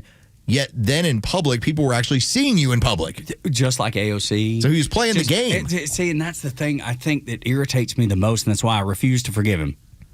And maybe that's a fault in me. I refuse to forgive him because, like you said, he said he was wrong. But when you go back and listen to some of the things he said, maybe I'm, again, asking too much. Listen to this, though. This is what Chris Cuomo said. Dr. Atlas. Okay, a guy with no pandemic experience. He literally would know more if he stayed at a Holiday Inn Express last night. He's saying, hey, you in Michigan, these measures to help try to control the spread, fight back. Are you kidding me? Shame on you. What kind of doctor would tell people to rise up and resist the only kind of prophylaxis that can help them? What the hell is the matter with this person? Rise up. You rise up and do your job or get the hell out. How could you give this kind of advice? Of course Fauci was being measured. He says, I don't agree with his position. This isn't Fauci's fight. The science is obvious. This is about Trump and the Trumpers. See, here we go. He's going to have his main health guy stand up and say, fight back against the regulations to keep you safe. Listen to him. I'm not making it up. And we can bail out there because he goes on to play Dr. Atlas. Let me tell you the fun part about Dr. Scott Atlas. Dr. Scott Atlas had pointed out during that time period, especially when we were in the moments of schools closing and here's what you should take and here's where you got to wait on this shot. Scott Atlas was bringing data to the table and saying, here's what we're seeing. Here's what the information is. For instance, younger people are not susceptible to this virus. Then I can explain it to you. But they just don't have as many ACE2 receptors. The binding agent by which the furon cleavage site connects to people are ACE2 receptors. Children, young people do not have as many, which is why their viral load was never that high, which is why they were never at risk. It's why schools were never at risk. But because of politics, you had teachers' unions around the country that were able, with the help of the Democrats and Anthony Fauci, to keep schools shut down. The kids weren't at risk. If you want to talk about who should be in the PPE gear, it should have been teachers that were concerned. In fact, that's part of what, in my opinion, as I continue these offshoots, part of what's just sunk Stacey Abrams was that picture of being the large woman with a bunch of kids that were masked. The kids were not under any threat from COVID or the illness. She was. And so Scott Atlas is explaining all of this. And as he pointed out, these people aren't listening because they don't have data. They just have their feels, which is exactly what we always talk about when it comes to the left. It was political for them. It was a game. It was political for Chris This Cuomo. is about Trump. See? That's his words. It wasn't about Fauci. It wasn't about truth. It wasn't about science. It was about Trump. It was about Trump the whole time. It was about Trump. This is about Trump. There we go. That's all it was ever about. These people made it political because they couldn't care less about what was true or not. It was about, how do we get this guy? How do we make it about him? Because we hate him enough. AOC had made the point. It's still out there on X. Some people do rehash it at times, and it points out how having small businesses shut down and having the hemorrhaging of the economy, having the problems that it was causing, especially in the blue states that would not open, would do more damage to the president, and they shouldn't open until after the election. It's political. There was a scam. Well, but think about these same people that said, we're going to arrest a woman at a football game sitting 30 feet from anybody with no mask outside. Those same people would go and say, yeah, protesting racial discrimination, that's 100%. This is an epidemic. White supremacy is an epidemic. Of course you can be outside and protest right together, right on top of each other. And as America sat back and said, none of this makes any sense. None of it makes sense. I'm going to say this, and it is backed by actual information, and this is what's going to frustrate you. And I talked about this at Governor's Gun Club back in 2022 when we had this discussion. When you saw the amount of people that ended up in the hospital with COVID, they had a multitude of issues. For instance, when we talk about the average death age of 78 with 3 to 4 on average comorbidities, the CDC had put that out in July of 2020 and immediately took it down because they're like, oh my God, that's not going to keep people scared because what if you don't have comorbidities? What if you're 58 or 48 or 38? Well, these people won't be scared. We can't keep them under control. But one of the issues that people had was a vitamin D deficiency. That is what keeps your immune system running at peak efficiency. Now, you want your number to be between 60 and 80, again, depending on age. When I was taking this more seriously than other people, I went and got my vitamin D tested. You know what it came out at? 24. I was vitamin D deficient. You know that I'm able to solve that with a $7 bottle from Amazon. We could have, if we had had honest people that were running our healthcare, you could have taken care of most of this, most of the risk, with not being vitamin D deficient. A $7 bottle from Amazon. Instead, we're pumping you full of thousands of dollars of remdesivir and then following up with the next government treatment. Use the word, though, that would never be used with the media. Honest. They're never going to be honest with you. It's not their job. They don't want to be. Their job is to influence you and keep you listening to their programming, so they will do whatever it takes to do that. The head of the NIH and Dr. Fauci, he was not honest either. Dr. Fauci was not honest. And that's why nobody trusts the CDC, the NIH, or any of these other federal agencies anymore. You have to earn honest, or you have to earn trust, and they lost it all. Dr. Rand Paul was very honest about it. He was like, once you go down this road, it's like, you don't get it back. It takes effort. It takes years. It takes transparency. And they don't do those things. They are not going to be transparent ever. And they will never earn your trust back, I don't expect. When we come back, Phil Holloway is part of the Megyn Kelly Network doing a true crime podcast for her. But he's a lawyer here in Marietta, too. So we're going to talk to him because he's got some insight as a lawyer about what might happen to Dr. Fauci, what could happen to Dr. Fauci when he pled the fifth 111 times yesterday. Tug and Los until 10 on Extra 106.3.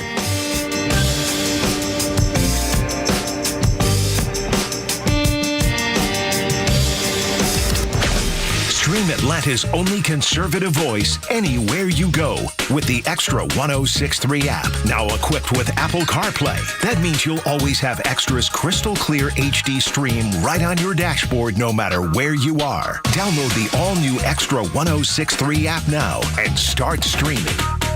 Hey, this is Los with David from Atlanta, who just purchased his new car with the Honest Car Guy, the new, fully transparent way to buy your next vehicle. David, tell us about your experience. I had been looking for a vehicle for a couple months. The car buying process was a little challenging at first for me. I had some credit issues in the past, and I just happened to hear a familiar voice on the radio, and it happened to be on the Honest Car Guy ad. I got in touch with Tom. Within 2, maybe 3 days, I had a vehicle being shipped here from Orlando, Florida.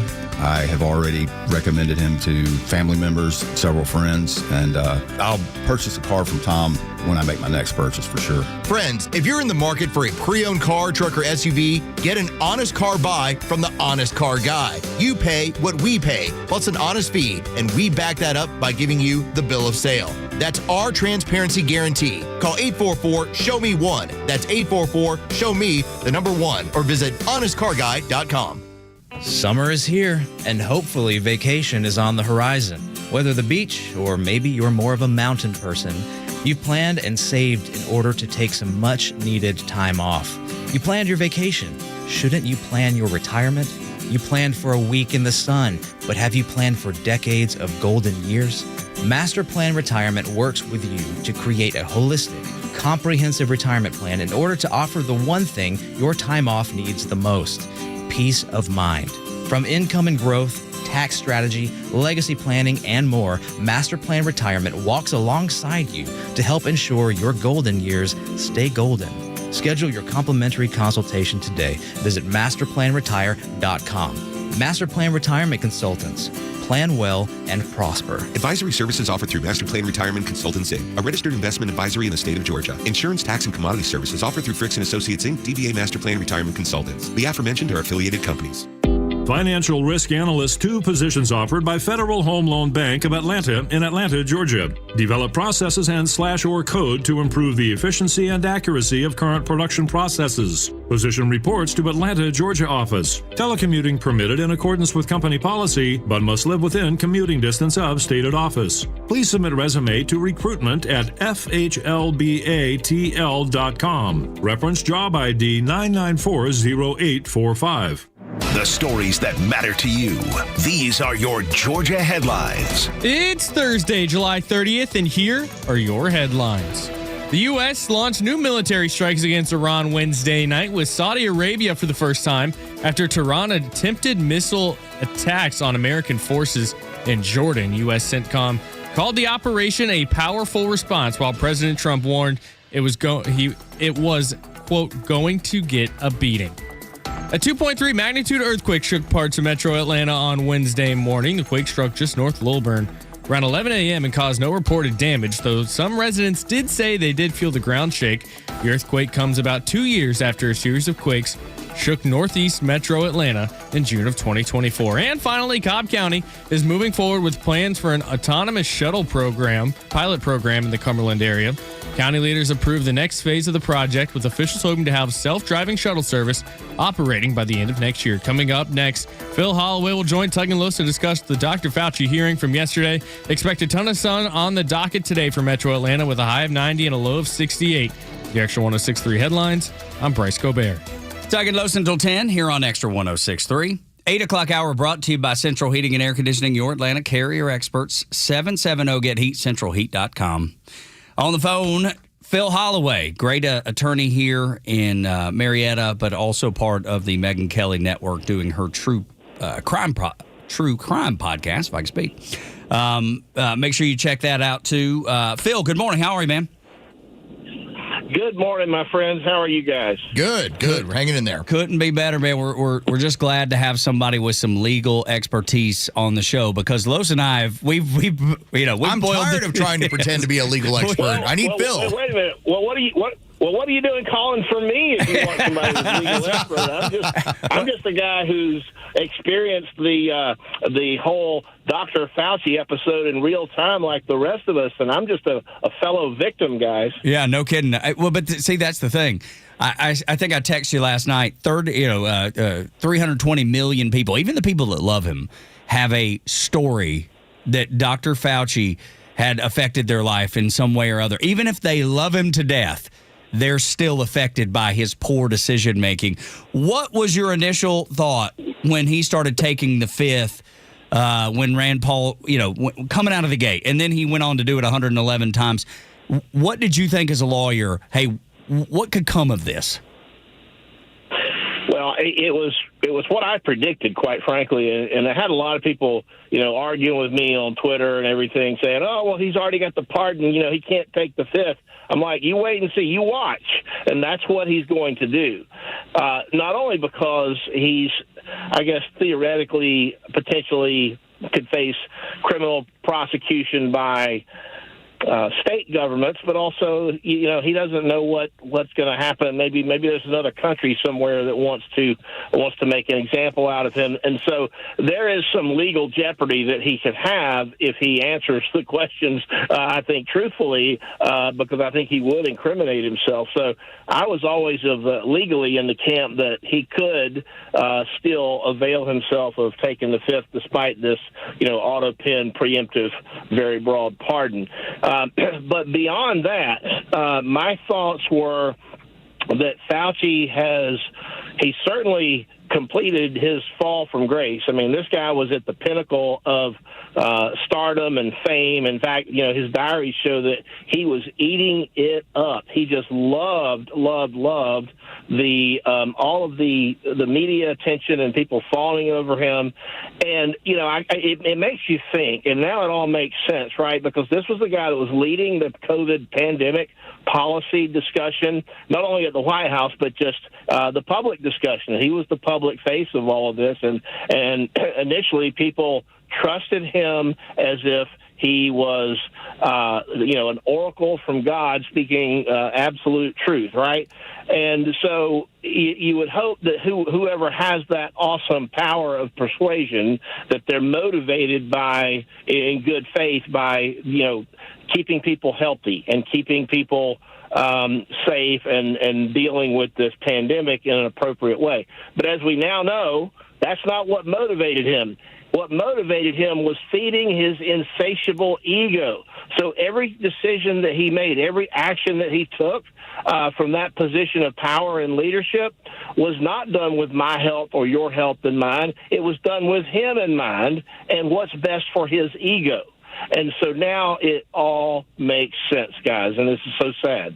Phil Holloway is our guest. So when Senator Josh Hawley started pointing out that as now 111 times that you had Dr. Anthony Fauci end up bringing up the Fifth Amendment and citing it in his legal protections, Josh Hawley pointed it out. There is a legal case from 1896 that went to the Supreme Court that lets him know you do no longer have those sort of protections based on what has gone on.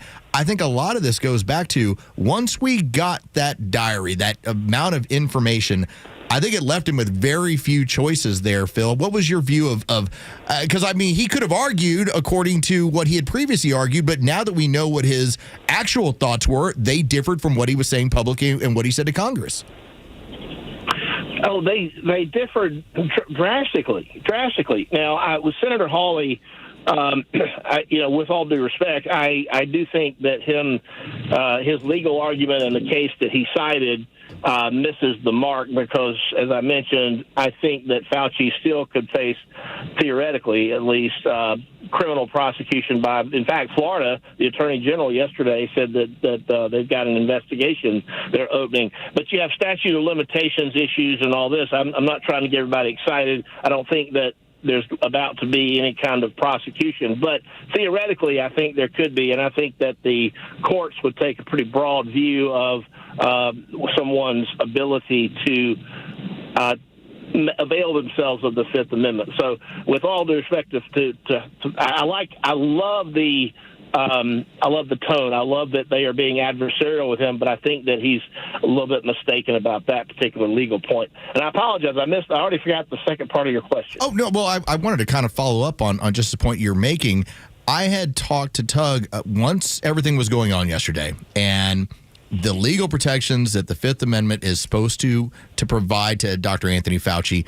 At the same time, when it comes to him getting a blanket pardon, I think this creates kind of a constitutional issue of how can you issue a blanket pardon without citing any sort of crime? Well, that is an excellent question. And at some point, and I've said this, I think one time when I was in studio with you guys, the best way to figure out the answer to the question is to test the pardon. And how do you test it? Well, you indict him.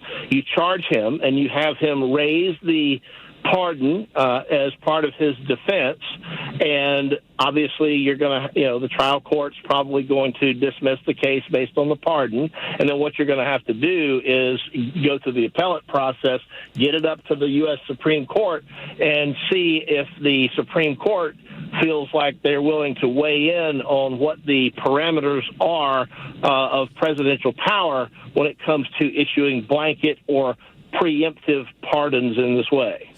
Phil, what do you think they would charge him with if they were going that route? What do you charge him with?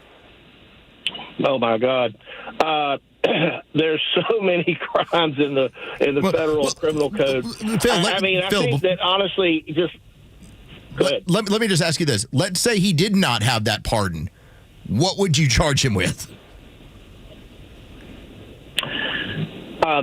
Well, there has to be crimes. There's honest services fraud. There's as it pertains to government officials. There's I think racketeering makes sense because he and Burks and all the rest of them, they were in this knee deep, and I think you could definitely say there was a conspiracy as it pertains to the teacher unions and this. I think you could make a sprawling racketeering case just off the top of my head. If I had 2 hours, I could think about it and give you a more specific answer, but I think that there would be no question that lying to public health officials, lying to Congress, lying to the president, lying to people who have to make these formal policy decisions about things like how deadly COVID actually is. He overstated this. We now know that he overstated this by orders of magnitude, and he went behind the backs. Now we know of the other people on the COVID task force had private discussions with governors, particularly in blue states, and so that he urged the closing of schools and other things, despite the public statements that were made by the task force from the podium at the White House. He was actually going behind their back and talking one-on-one privately and secretly with governors, leading to all these closings. And then he gloats about it.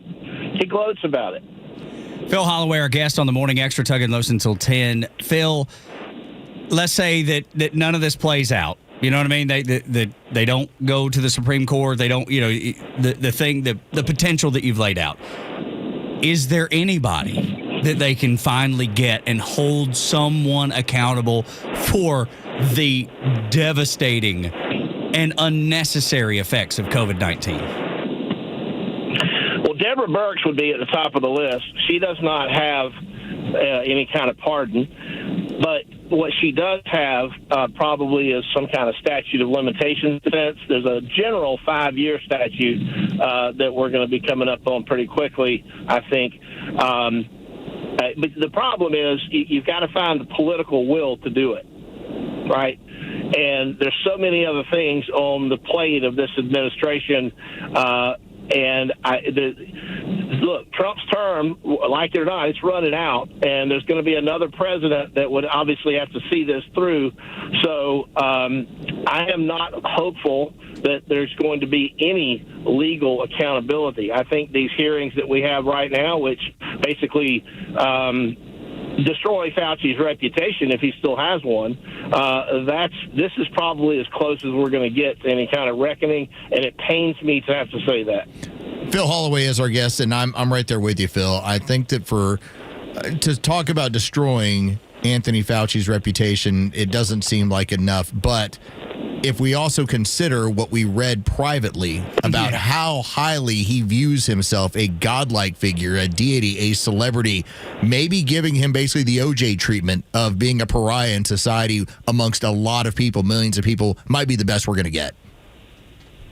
Yeah, look, for example, and this is why it just is so infuriating. Right from these, they call it a diary, but it was really these journals that he was making, and he was storing it on government servers like an idiot. But he says, his eye closed in the world today. It was scary but cool. They put me on the cover of In Style magazine. So, this isn't a glimpse, an insight into how his mind was working, what his thought processes were during that time. And again, it was not about your health. It was not about stopping COVID. It was not about giving vaccines or finding a cure or treatments. It was about stroking his ego. And he knew that every time he went on CNN or MSNBC or anything else and talked doom and gloom, that it not only increased his public profile, that it continued to feed this beast of panic that was basically this. It was like a train that he was riding, and he was like a thrill ride for him. So every time he boosted the panic, he got his thrills, and that's just, it's sick. There's something wrong, in my opinion, with that man's head. I think he's got some kind of disorder that needs to be treated. And Phil, this is not a legal question, but did you not find it strange that before his diary entries, he was noting how many people were dead that day? It's like, another 4,800 dead. I'm on the cover of the Washington Post. Yes, right. It's like everything. It's about him. It wasn't about the people that were getting sick, the people that sadly died, but it was about him and feeding his ego. And there's just really no other way to describe it. These diaries, honestly, I'm a little bit frustrated that these were not released sooner.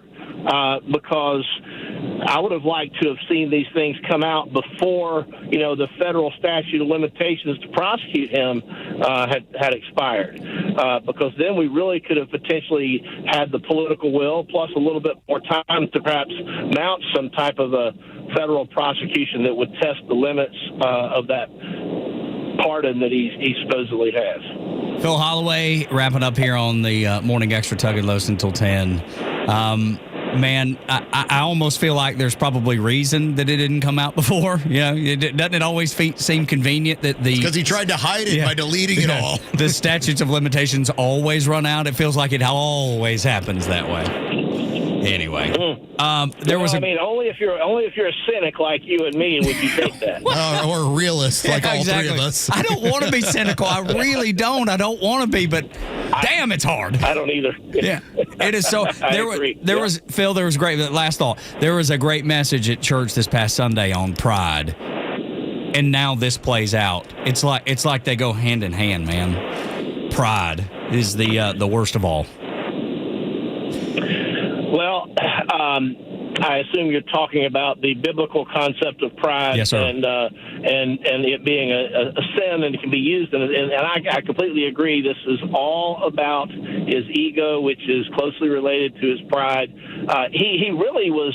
He rocketed to the top of the, I guess the celebrity charts. Right. His fame. He was relatively unknown outside, bureaucratic and scientific circles, but he became a household name like literally overnight. Yeah. And the whole thing is now that we can see it in retrospect, it's all kind of starting to make sense. But the real tragedy, though, is the harm that was done. Oh yeah. You and me having to be forced to wear a mask and everything, that was a pain for a while. But the real tragedy is what was done to the kids with these school closures. That's probably the worst thing that he's ever done. Unreal. Absolutely unreal. Phil, thank you so much.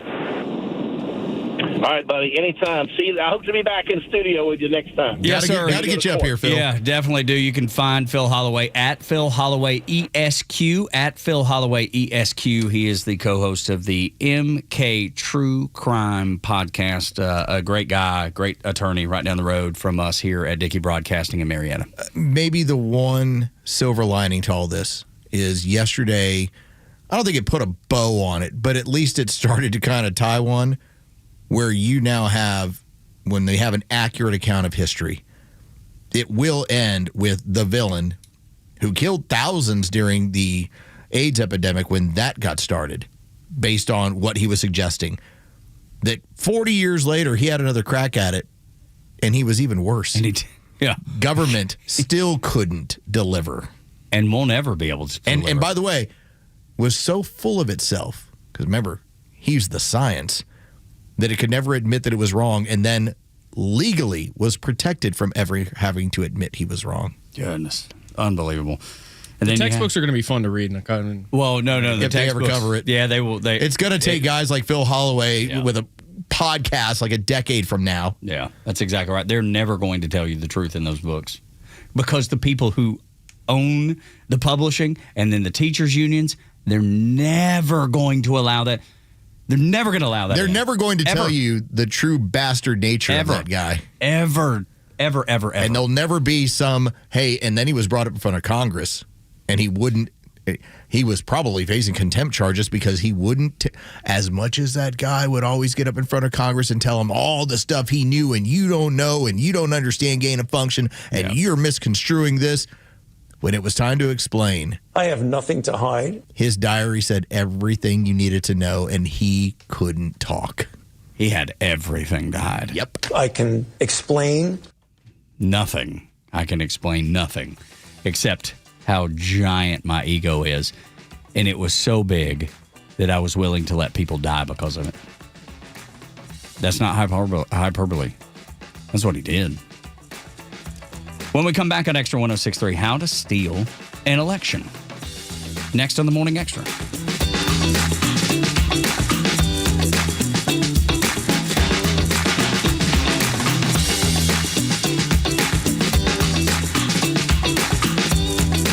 Extra 106.3 Sports, powered by 680 The Fan. Good morning. Here are your sports headlines for Thursday, July 30th. The Atlanta Braves and the New York Mets split their day-night doubleheader yesterday as the Mets took Game 1 3-2. The Braves came back to win a nail-biter in the evening matchup 1-0. The final tonight, the Braves are back at Truist Park as the Washington Nationals come to town for the first of a 4-game series. It'll be Grant Holmes versus Jake Irvin on the mound tonight. First pitch is set for 7 o'clock. You can hear the game on our sister station, 680 The Fan, and for free on the Fan app. From the NFL, longtime New Orleans Saint Taysom Hill will not be back in a Saints uniform for his 10th NFL season. The do-it-all offensive weapon posted to social media that he would not be back with the Saints, but did not say whether or not he had plans for retirement. With your sports headlines, I'm Carlos Medina. Did you know you can add renewing your driver's license or ID card to your grocery list? The Georgia Department of Driver Services now offers self-service kiosks at select Kroger and Publix locations. From renewing or replacing to updating your address, the kiosks will issue a temporary paper license, and you'll receive a permanent card in the mail. Skip the line and save time by adding your driver's license renewal to your grocery list today. You'll even get a $5 discount on your order. Visit dds.georgia.gov to learn more. Sponsored by the Georgia Department of Driver Services. Join Daniel Madelon, CEO of A Second Chance Bail Bonds, and co-host Tug Cowart as they bring together law enforcement, justice insiders, and voices from every part of the justice system, victims, advocates, and people who've turned their lives around. It's not PR, it's not fluff. It's an honest talk about what's working, what's broken, and how to build a better path forward, one second chance at a time. Tune in Saturdays at 10 a.m. or listen to the podcast anywhere. Justice Unfiltered. Unfiltered, informed, and unbiased. So you got into an argument. Things got heated. Then a fight broke out, and it landed you in jail. Now what? You need A Second Chance Bail Bonds. They can get you or your loved one out of jail quickly, in most cases, in a few hours. So make the right call. A Second Chance Bail Bonds. It's better to know us and not need us than need us and not know us. Call 404-BAIL-OUT. That's 404-BAIL-OUT. or online at atlbail.com. I'm Patrick Brown, former Army Ranger in the United States Army. Like many service members, I had to make difficult choices when leaving the military, and the most challenging thing was finding purpose in a new phase of life. Housing, employment, education, way too many decisions and no idea where to start. That was until I met the Warrior Alliance. They made it simple. They listened and quickly connected me to the services I needed. And like a trusted friend, they even followed up to make sure I was squared away. Change a veteran's life today by donating at thewarrioralliance.org. Helping warriors navigate to success after service. It's July 30th, and this is your Fox Daily Snapshot. Today is National Cheesecake Day, the perfect dessert at the end of a big meal. The history of the cheesecake dates back to ancient Greece, as the sweet treat was fed to athletes. A typical cheesecake recipe uses cream, cottage, or ricotta cheese, along with sugar and eggs. After that, you can let your imagination run wild on other ingredients you wish to use. So whether your style of cheesecake is New York, Chicago, or Philly, just remember to include your favorite toppings. Also on this date, in 1965, President Lyndon Johnson signed Medicare into law. The program would officially go into effect the following year. And in 1975, Teamsters President Jimmy Hoffa disappeared in suburban Detroit. He would be declared legally dead in 1982, and many believe his body is buried somewhere in the parking lots of the home stadium of the New York Giants in New Jersey. I'm Tushar Saxena, and that's your Fox Daily Snapshot. The Morning Xtra, starting your day the right way. Weekdays from 6 to 10 a.m. The fact that man, John Ossoff, spent $900 in a 10-day span on 10 days, $900. I have 3 girls living in my house. We're nowhere close. And then since February, a total of almost $3,000. And 2 of them wear makeup. The third one doesn't. We're still not even. When she does, we still won't even get close to $900 in the span of 10 days. Atlanta's only conservative news and talk station is Xtra 106.3. Tug and Los on Xtra 106.3. We're so grateful that you're here and spend the morning with us on the Morning Xtra. Whether an extra on the YouTube channel. Throw it up. That's it. Or just listening old school. 106.3 FM, 1230 AM, streaming Xtra1063.com. Shout out to people that listen after the show. Yeah, absolutely. There's some of those out there too. Yeah. Would you call those extras? What do you extra timers? Yeah. How do you describe that? We can go soccer way here at the extra timers. Yeah, that's right. Well, we could coming off the World Cup. That would make a lot of sense. We had Phil Holloway on just talking about the fact that most likely Fauci's never going to see a minute of punishment, and the people that supported him probably never going to see a minute of punishment. It'll have to be good with your soul knowing that he wanted fame more than anything else in the world, and that's what his journal, his diary, told you.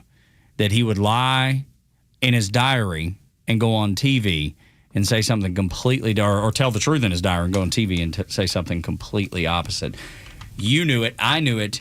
And there were other people, Los, that if you flash back to about 2022, that had an idea of what was going on as well. So this is an older video, and it was from what I believe was a PBS documentary at the time.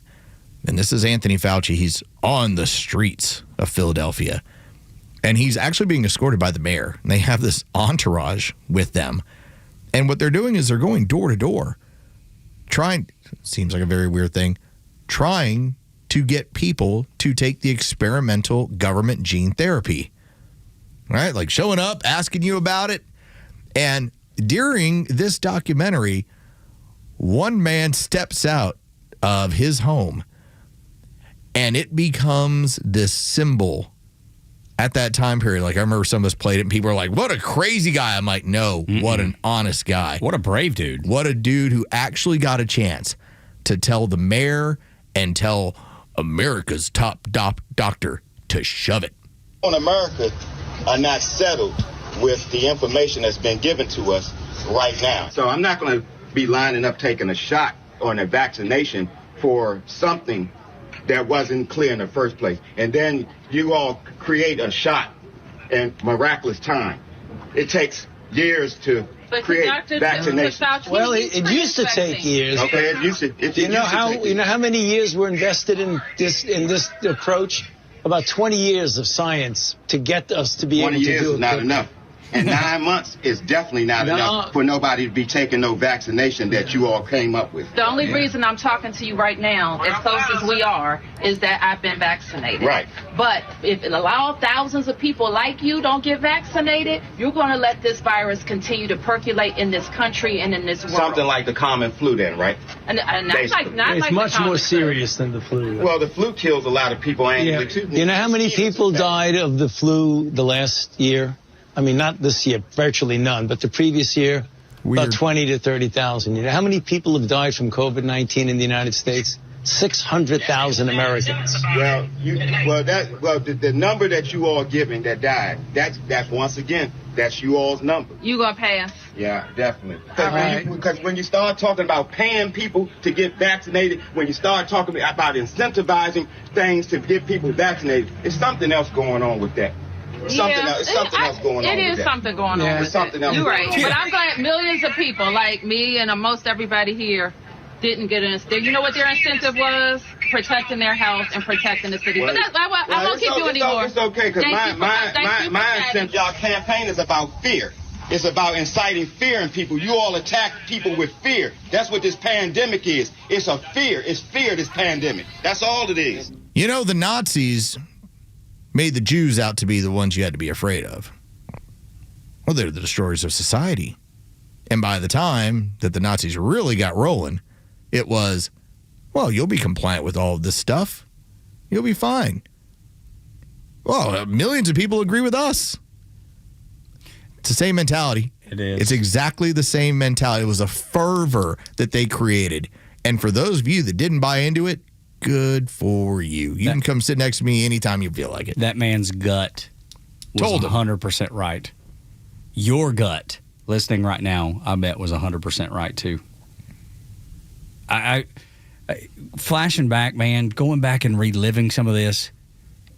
Like, I remember how pissed I was during it, and now knowing what we already thought, but had been confirmed by the sawed-off doctor himself, should make you never, ever, ever trust again. And I understand why, and I wouldn't either. That man stepped outside and in his mind said, you showed up to my house to stick a needle in my arm? And we're going to pay me to do it. I mean, these are the same people that were offering you free beer and free donuts.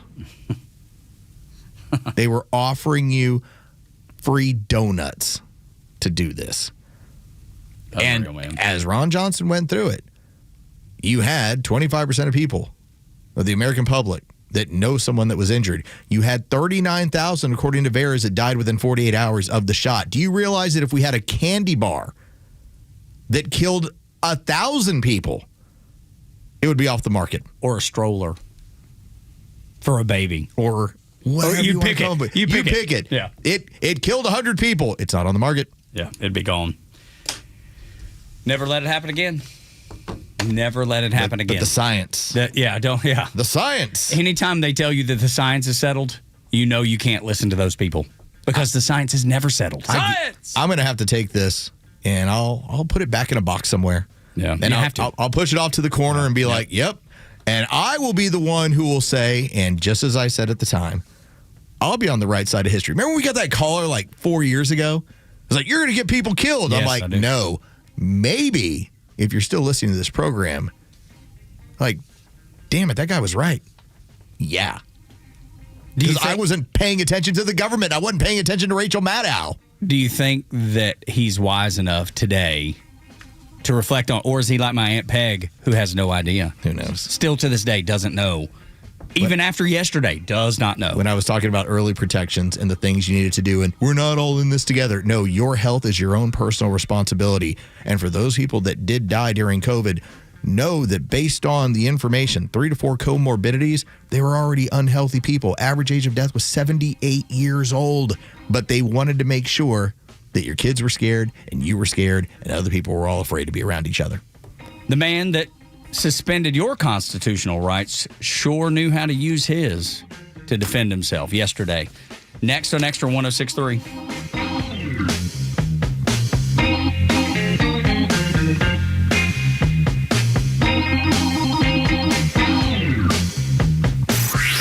time for the Bortz Report, exclusively on Atlanta's only conservative news and talk station, Xtra 106.3. Now, I rambled far too long with yesterday's commentary, so today, short and sweet, subject, Anthony Fauci. Never liked him, always distrusted him, a narcissist. You think Trump is a narcissist. Fauci takes home the gold medal. I'm sure you've seen much of his testimony before that Senate committee yesterday. He refused to answer even one question. 111 times he took the fifth. He even took the fifth when they asked him what day of the week it was and what color tie he is wearing. Imagine the unbridled arrogance of some prepuce sitting up there and saying, in answer to the what day of the week is it, I refuse to answer that question on advice of my attorneys. What a shame that somebody leaked 1,000+ pages of the Fauci diary to Rand Paul. You call it as you see it, but I came away from that hearing today absolutely believing that the COVID virus was born in that Wuhan viral lab in China, born of experiments conducted by Dr. Fauci. I think, well, at least for me, that his credibility is now completely shot. When you show contempt for a Senate committee by not answering one single question and taking the fifth when they ask you what color your tie is, you are no longer worthy of respect or belief. The way this plays out is going to be interesting. Neil Bortz, Xtra 106.3. The American dream is alive and well with the Victor Armendariz Show. Raised a first-generation American, Victor is a Mexican who grew up witnessing his father achieve the American dream. You will not get spin here, just the facts and opinion from someone who absolutely believes in American exceptionalism. The Victor Armendariz Show. Always available at thepodcastpark.com and streaming free on the Xtra 106.3 app. The Morning Xtra. Every weekday morning from 6 to 10 on WFOM and W292 EV Marietta, a Dickey Broadcasting Station. Xtra 106.3. Iran targets American troops in Jordan again. I'm Dave Anthony, Fox News. But like the last time, the missiles launched were shot down. The U.S. retaliated last night for that first attack into the U.S. base. President Trump told Fox News yesterday that Iran was going to get a beating. U.S. Central Command said dozens of targets belonging to Iran's Revolutionary Guard were hit in an operation lasting over 2 hours. Military command centers, missile and drone facilities, and coastal surveillance and defense sites. This week has seen the conflict expand with the first publicly announced joint US-Saudi strikes targeting Iranian proxies in Iraq. Fox's Jonathan Savage, and as President Trump considers an even more intense round of bombing, Reuters reports China could get involved, providing Iran with hundreds of shoulder-fired air defense missiles that could target Americans like the fighter jets shot down in Iran earlier this year. The president reacted saying this about China's leader. That would be surprising. He told me very strongly he wouldn't partake. But he knows I'd be quite disappointed. It is sentencing day in Georgia for a father 2 days after his school shooter's son got life in prison. Colin Gray was found guilty of murder and manslaughter charges in March for buying his son Colt the AR-15 style rifle the 14-year-old ended up using to fatally shoot 4 people at Appalachian High School in 2024. Prosecutors say the father also left the gun unsecured in their house despite warnings that the teen was a danger to others. Fox's Kristen Goodwin. We just got updates to the economy showing an unexpected slowdown in GDP growth. 1.5% in the second quarter, down from 2.1 in the first 3 months of the year. We also got an inflation report, and like earlier ones, the PCE index shows a slight price decline in June. Month over month, we saw a decline of 0.1%. Year over year, we gained 3.7%. Fox Business Network Cheryl Casoni, that June decline was expected, but inflation may be back up this month as oil and gas got pricier the last few weeks with resumed U.S. and Iran fighting. America's listening to Fox News. Well, it's official. My friends have all switched to Pure Talk because I told them they could save a bunch of money on a super reliable high-speed network with unlimited data. And because they're my friends, they trust me. As for the rest of you, well, Pure Talk understands that even though you might like me, you're not just going to take my word for it, nor should you. For that reason, and for a very limited time, Pure Talk is offering any of their plans for just $15 a month for the first 3 months, including their top-tier unlimited plan that normally sells for $65 a month. Think of it like a test drive, a super simple way to save $150 while you kick the tires on Pure Talk's blazing fast network, and a fine way to see for yourself why I switched from big wireless, along with a few 100,000 of my closest friends. Dial pound 250, say Mike Rowe, and be connected to Pure Talk's friendly U.S. customer service team. Again, dial pound 250, say Mike Rowe, and let the savings begin. Wake up with the Morning Extra on Extra 106.3 Atlanta. Tug and Los until 10 on Extra 106.3. Morning, y'all. As you're probably cruising into work, you know, you get ready to get settled in the office in the Cube Farm or at the business that you started and run. Maybe the work site. Yeah, man. Work site, too, for sure. But cranking up the big rig could be anything. Maybe if you're looking into another position or you're looking to rejoin the workforce, maybe you run into Tug and I over in Alpharetta, 11:30 to 3 this afternoon. With Dr. Rich McCormick and his job fair, or maybe you run one of those businesses and you're looking for employees. Another angle on that one. Yeah, and for those of you that are going up there that run your own businesses, I'm looking forward to seeing the turnout on this. We got a chance to talk with Kelly Loeffler, who runs as the administrator of the SBA, and she talked about the growth of small business in this country and the loans that are made available and what they are trying to promote. And so she is going to be at the event, which I think we have to. Now, I did wear a collar today. All right. You do under there? Underneath the pullover. Right. Wow. I know. It's big. And look. Pants. He's got britches on. Whoa. I put pants on today because I am looking. You understand the moment. To be a little bit more not entirely professional. Is the hat staying on? No. I'll take it off. I'll keep mine on. My head gets cold. Yeah. Tug's like, you can't look at my head. No, you look at it all you want. I have no, like, it doesn't bother me at all. It's like his power. He's like opposite Samson. Yeah. What if too much hair grows up here? Right, exactly. What will I lose? I've never heard that before. That's great. He's opposite Samson. That's fantastic. If you look at it. It's so good. If they notice too much hair on my head, what will they think of me? They'll think less. They'll think I don't have the power that I need. I've got all this power because I don't have any of this hair that hinders me. Because my hair fell out. No, it's because my head gets cold. It sounds so ridiculous, but I swear it's true. I even wear a hat at home. Sometimes I'll put on a boggin because my wife keeps our damn house cold. Do we have to? Does it always have to feel like an igloo? I did that in my college apartment in the winter. My roommates had to keep the AC at 68 middle of the winter. We always do 70, and maybe it's because central heating and air conditioning does such a great job at our house and keeping it maintained and all that, but we keep it on 70 year-round, and I'm cold in the summer in my house. I wear sleeves and a hat. I physically wear sleeves. I made myself a hot tea yesterday because our house was so cold. Tug basically looks like Jesse from Breaking Bad when he's just hanging out at his house. Yeah, that's right, that's your look. Yeah, absolutely. Sweatshirt, absolutely. Sweatshirt. It's no different than the studio, all cold all the time. This studio is always cold. Every morning we show up, especially right now since it has been so warm outside.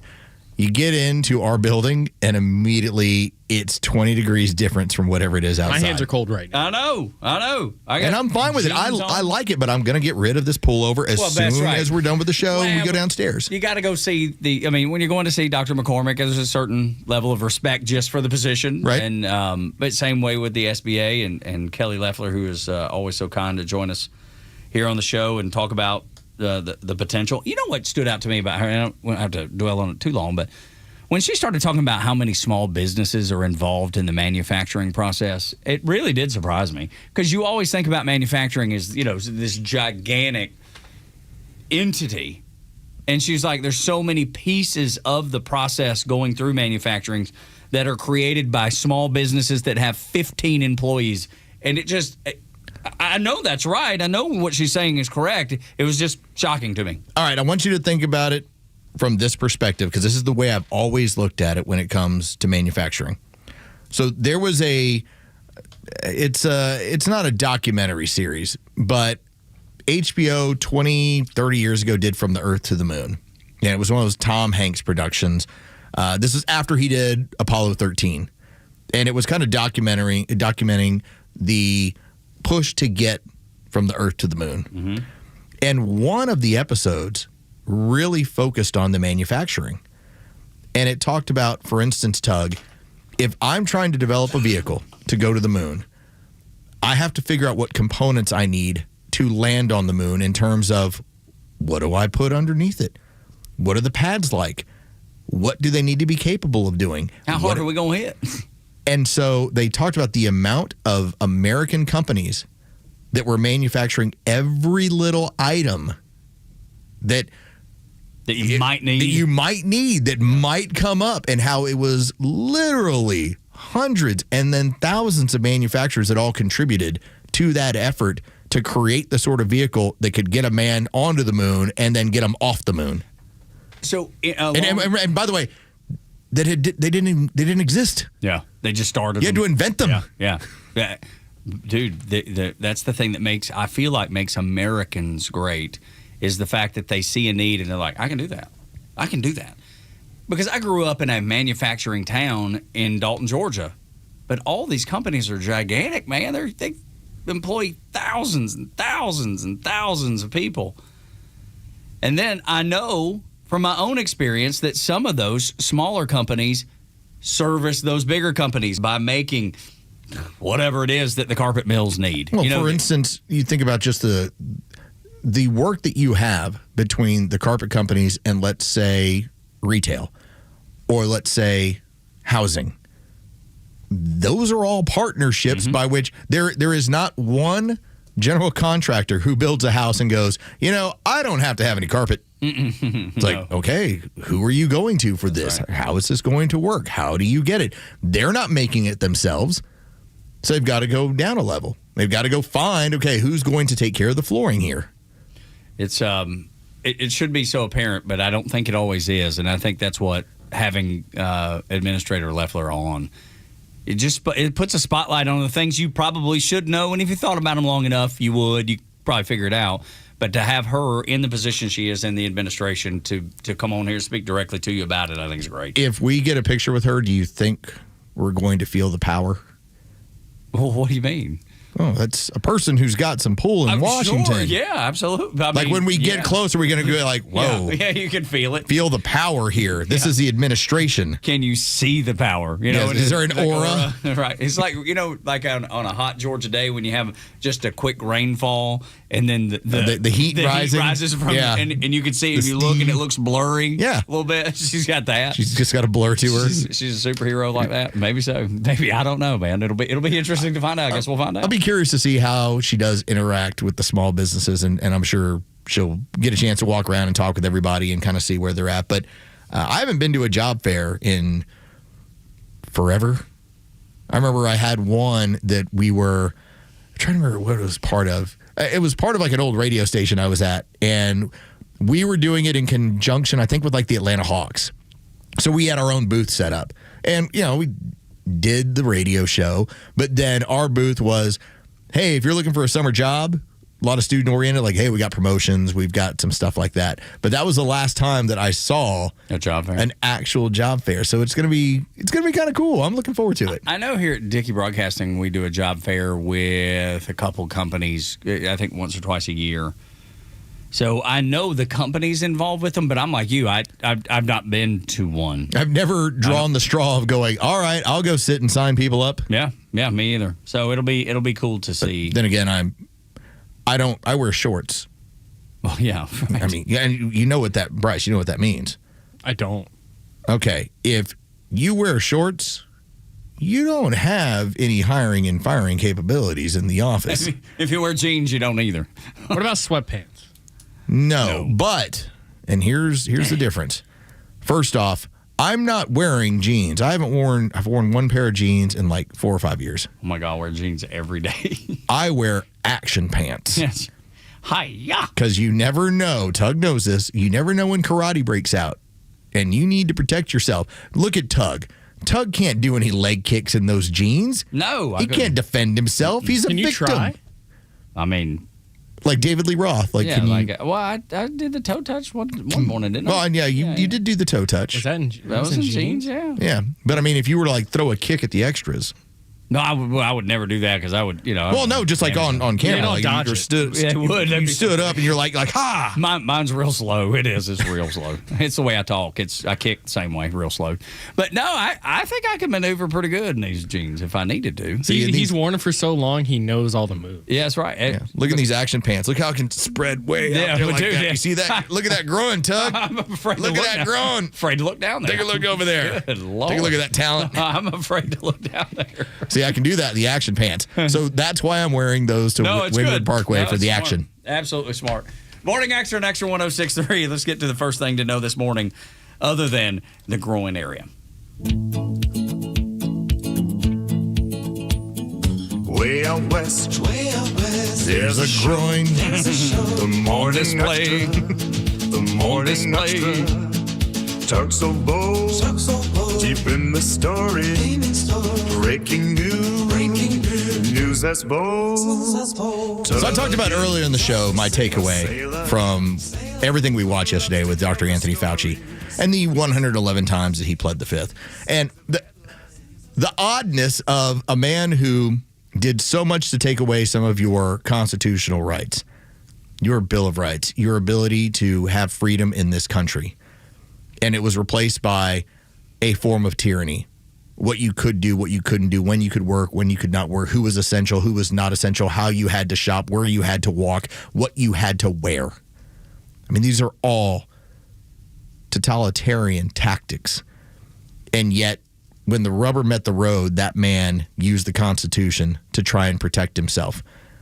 And so I think a lot of this, Tug, is I'm hopeful that as the Democrats, we should move forward. They were so busy wanting to talk about measles. By the way, why do you think measles was so high? Probably because you brought in a bunch of illegals. Just wondering. And then also, I knew when stuff was completely BS, when you're forcing shots on everybody, but you had 10 million people that you brought in here without giving them so much as a temperature check. That's right. All right, come on. Like, you don't have to go down this road. We all know what was going on, or at least most of us, especially in this audience, did.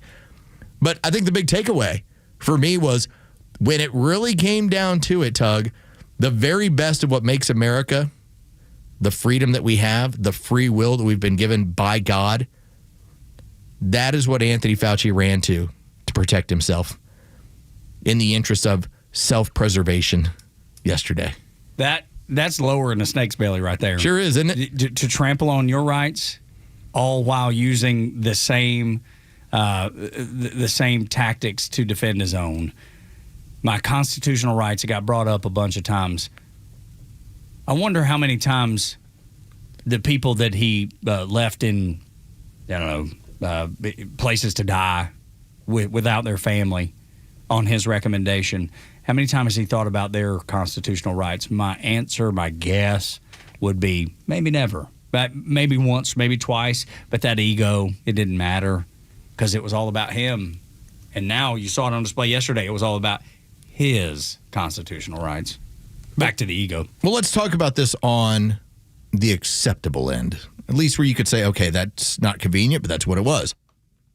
Tug, you were the first person who told me that when your son initially was going to the College of Charleston, that during orientation they brought up the amount of students who we've had to do remedial math with, not on college level math. We have to start with remedial math because those that lost semesters, if not a year or two from school, it was jaw-dropping. They couldn't come into the college ready to execute at a college level. And there were so many of them. Yes. That they physically had to start a whole new program. Now, what happens when you have a child who deals with, let's say, autism and needs specialty instruction? Well, that wasn't available, at least not at the public school level. You were having to find private school opportunities because those were the only ones that were operating. Well, what if you couldn't afford it? I can't afford private school. It's how it is. And so there was a lot of choices that this man put to you. You had to decide, hey, do I try and take out more money? Can I take out more money? I got to keep this business afloat. Why won't they let me open my business? And then to follow that through with what the Biden administration was doing, handing out checks to people so that they wouldn't go to work, so they wouldn't be out in society. As much as $1,400 a month. You had so many small businesses, especially those that were restaurant-oriented, bar-oriented, that couldn't function because they couldn't find workers on a regular basis because the Biden administration, with their extension of COVID policies, were paying people not to go to work, not to be out in society. 200,000 businesses closed, learning delays, K through 12, speech and developmental delays in children, an uptick in mental health issues, more suicide deaths and COVID deaths in kids, fired over vaccine status. People denied life-saving operation because of vaccine status. That's what his decisions did. And this was so systemic because you know what else we got that rose out of 2020 and 2021 that apparently nobody wants to talk about? We got the MAP movement. We got the minor attracted people that started preying on kids at home because they were at home. Mm-hmm. What's the big deal? They're easier to get to with the internet. Let's start grooming them. And this is where this thing really took off. And the party of pedophilia with the Democrats, they didn't have one problem with it. They're serving the interests of what they've again, I don't know one MAP that votes Republican. Me either. I know that they're Democrats because I hear what they talk about and I hear what they push. So it's all across the board. And that man yesterday felt comfortable having to run and use the Constitution to protect himself from the stuff that he had already privately said what he had done. As we listened to that one piece of audio from that man in Philadelphia who did not want to take that shot, he's like, no, I'm not doing it. And here's Anthony Fauci. It's so much more dangerous than the flu. Then why'd you write about it being at 0.2? Because he knew. The flu's 0.1. So you were going on national television, and at a minimum, you were saying that COVID was 15 to 20 times more dangerous than it actually was. A multitude. 320 million people have a Fauci story. Every one of us have a Fauci story. And this even applies to my dear Aunt Peg, who doesn't know that Fauci is as low as it gets, as low down, and the decisions he made based on pride and ego alone. She doesn't know it. She doesn't know she has a story. That's the craziest part, Los. If he'd have just been wrong, I said this earlier, if he'd just been wrong, I can forgive. He intentionally did. He knew exactly what he's doing. He knew what he was saying aloud wasn't right. And that's what I can't forgive. And my sweet Aunt Peg doesn't even realize that her story is part of this web. There's a lot of gross parts to this. There's so many different. It's like a crazy spider web. It's a Juro web of craziness. Mm-hmm. But the one that I keep going back to, and I brought it up with Phil Holloway, and when you were reading it, it was making my skin crawl the same way. Went back and listened to the show, still had the same feeling. The more death, carnage, and fear there was, the more his celebrity increased, and that became the seductive angle by which, how do I get more celebrity? Pride, man. How do I get more of this? How does this continue? How do I continue to drive this sort of fear and this sort of craziness within society? Because every time I do, I get more celebrity out of it. I want you to listen to this. Now, having heard what Los just said, listen to this cut of Dr. Fauci talking about people that don't like to be told what to do. What are we going to do about those other states? Oh, my God. They're going to keep the outbreak smoldering in the country. It's so crazy. I mean, they're not doing it because they say they don't want to do it. They're Republicans. They don't like to be told what to do. Right. And we got to break that, unpack that. How you guys doing with vaccine? We got to break that. We can bail out there. You hear what he said? We got to break that. Those people that felt differently, those people that weren't listening to this celebrity, because that's what he had became, It's kind of like Bruce Springsteen a little bit. You go to a show and he's telling you what to think. Fauci had that same celebrity. He felt that same way. I need to tell these people because I know more. He was performing. Yeah, he was. But his performance wasn't like Bruce Springsteen. It wasn't like watching Mark Ruffalo play in some movie and then he tells you all about what's wrong with Republicans. It wasn't Sean Penn who gave you his craziness while he's playing I Am Sam. By the way, never do what? Never go full R. Oh, yeah, there you go. His performance, Fauci's performance, was fear and tyranny. Yeah. And the more he gave you, the more he felt like he was doing his performance. They're so crazy, he said. They're going to keep this COVID smoldering. Is what he said. Hey, he was dead wrong. And he knew it. In fact, what we needed. And he knew it. He wrote it down. Yeah, one of these days, and I know I don't get to go and do this regularly, but I still have when I would join the show back when I was still working over on 680. Yeah. And I still remember the Omicron episode, and I think I have it saved on my computer, where I was like, Omicron's a godsend. I was like, a much milder form that's going to get everybody the natural immunity that they need for those people who have not been infected. And as I said, please stop the shots. The shot program's dead. Stop the shots. Who was right? Who actually was paying attention to the doctors that were frontline doctors that were talking about this? Who was actually paying attention to the real immunologists that weren't just collecting government paychecks and weren't stoking fear? They were actually telling people the truth. Who were the people that were actually listening to people like Gordon Vanderbosch, who said, do not, the last thing you should do is to vaccinate into a pandemic because you're going to create variants. Those are the people that were right. They were right the whole time. And we'll continue this because there's more to peel back in these onions. Next on the Morning Xtra and Extra 106.3, the warnings that weren't heeded, the people that were discussing and brave enough to discuss that were shut down, and then the heart issues that even one Dr. Fauci ran into. Next on Extra.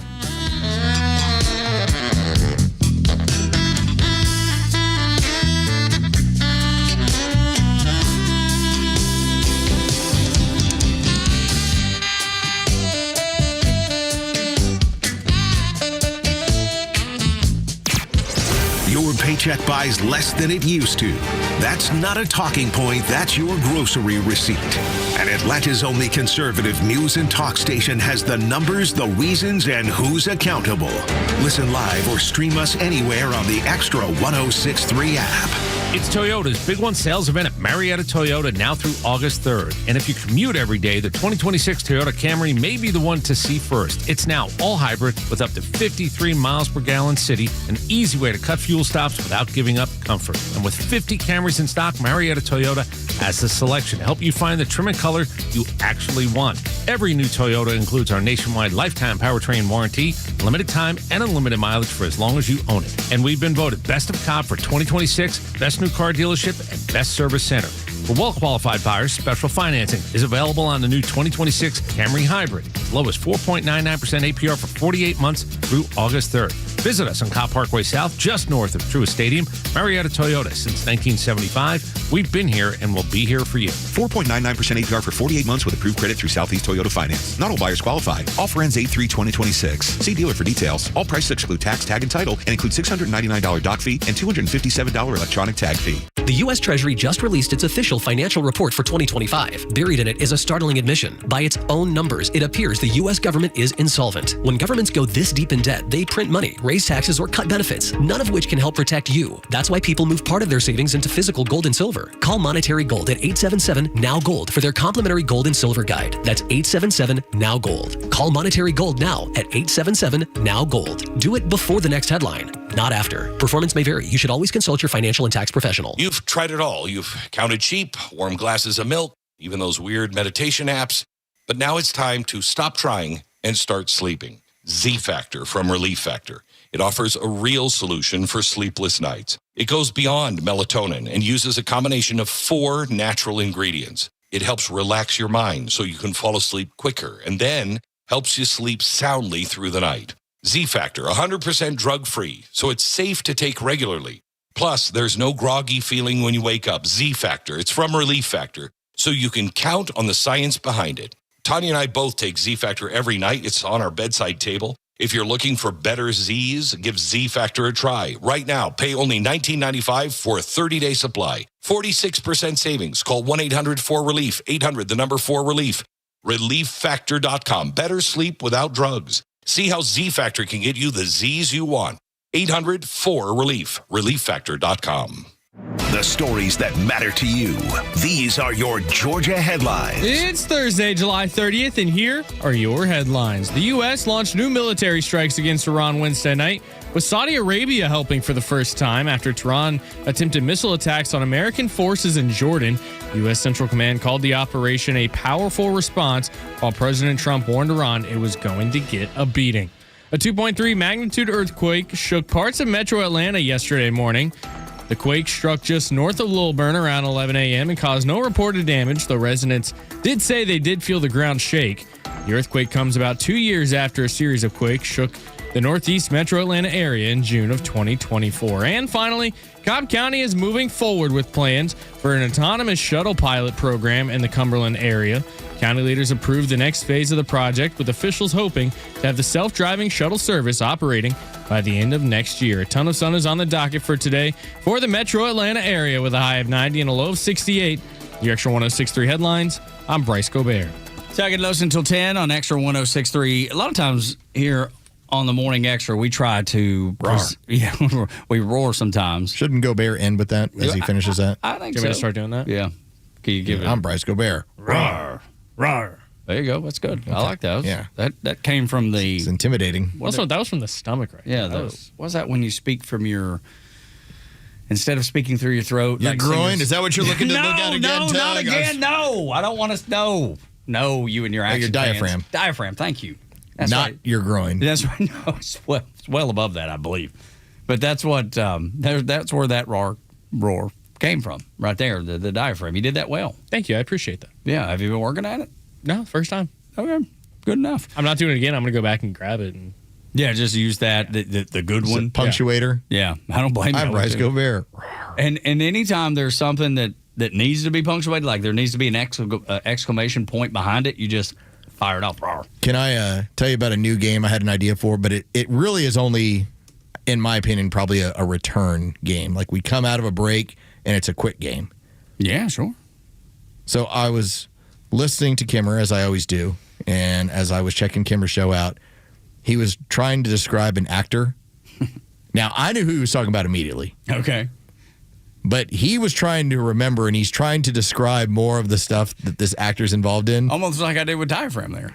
Kind of. And you were able to chime right in. Did you say groin friend? No, I didn't. No. Turn my head. God. No. And so I just wondered if we would ever play that audio of Kimmer trying to describe the actor. If we did that to Bryce, would Bryce be able to identify who the actor that he's describing? I mean, Bryce would have a better chance than I would, for sure. I think possibly. Right. Whenever I've helped out on the show, I've helped him out a couple times. Did you hear this yesterday? I did not. Okay, so we could do that tomorrow. All right, maybe if I get time during the break. Or even in the show, you can try to get it in the show with it? Maybe. All right. Then. I just want to see it as a game. Maybe it doesn't work. Maybe it's just just listen. trial and error. I don't know where these things come from. Sometimes I'm in the shower. Sometimes I'm outside with the dog, and I'm just wandering, and my mind's going. I hear something, and I go, "Oh, that sounds like a good idea." And I thought maybe it'd be kind of fun and a form of self-promotion. Yeah, I like it for the station. Yeah. To play a Kimmer piece of audio where you have to come up with who he's trying to describe. Where it's on the tip of his tongue. He knows who he's talking about, and he's trying to his coworker, and this is where his co-hosts and his coworkers are bad people. It's not Kimmer. Because he's describing everything he can, and they won't answer. Are they doing that with intent? Just to let him I'm like, Pete, man, help him out. No. Like, come on, Flounder. It's like he's giving you all the answers. He's giving you all the hints to give him the answer, and none of you guys will help him. Pete maybe do that to him. Flounder would never. Flounder's in the sidecar, dude. Yeah. He would never leave Kimmer. Do you need another pint of blood, Kimmer? That's right. Exactly. Exactly. I'm ready when you are. Buddy, I am going to go to the Red Cross right now. I'm going over to Blood Assurance. Get on that bus immediately. Get you what you need. Did your teeth fall out? You can have mine. Going to the dentist, just have all of his teeth pulled. I got all my teeth pulled to give them to you. And just hand them to him. It's all weird, gross. That'd be so awesome. The one thing I think Flounder could help us with, and I think he might, because he knows we're doing it with love, is that anytime Kimmer has those moments where he's trying to explain it and he could tell us where to look. Like, for today. I know for today, but any other time. I'm a P1. I listen. But any other time it happens that you might have missed or somebody might have missed, he can say, hey, last Tuesday, 4:30, he did it. He was trying to describe it and nobody could figure it out. And then we bring that back. I think it's a good idea. Los, I think you're onto something. I do too. All right, I'm going to see if I can pull it during the break. Maybe we'll end the show with playing. We got to come up with a name. Guess the celeb. It's like, guess who Kimmer's talking about? Yeah. It got Tug. Tug is now thinking about the possibilities. Dude, he's like, that's fun. I love it, dude. I don't always have the best ideas, but I recognize good ideas. Thank you. When they're coming my way, I'm like, I think I know what that. Whenever we did Family Feud, that was so much fun. Yes. Oh, dude, that was outstanding. Everybody had a great time, I think, with that. We need to maybe bring that back more often too. I still can't believe we didn't get Obama. Yeah, dude, that was terrible. That one was right on a tee. That was like as obvious as I could make it. I'm like, well, all right. Is it terrible that sometimes I miss the most obvious? Like, I can get some of the more difficult. I'm the same way. And then the ones that are so clear, the ones that are so obvious are the ones that I swing and miss on. I don't know if anybody else runs into that, but nobody's ever going to bet 1,000, No, I know, but that day I felt like I was batting below the Mendoza line, I don't feel like I was doing very good. I was just glad that on the handful of like kind of country music oriented ones, Tug was killing it.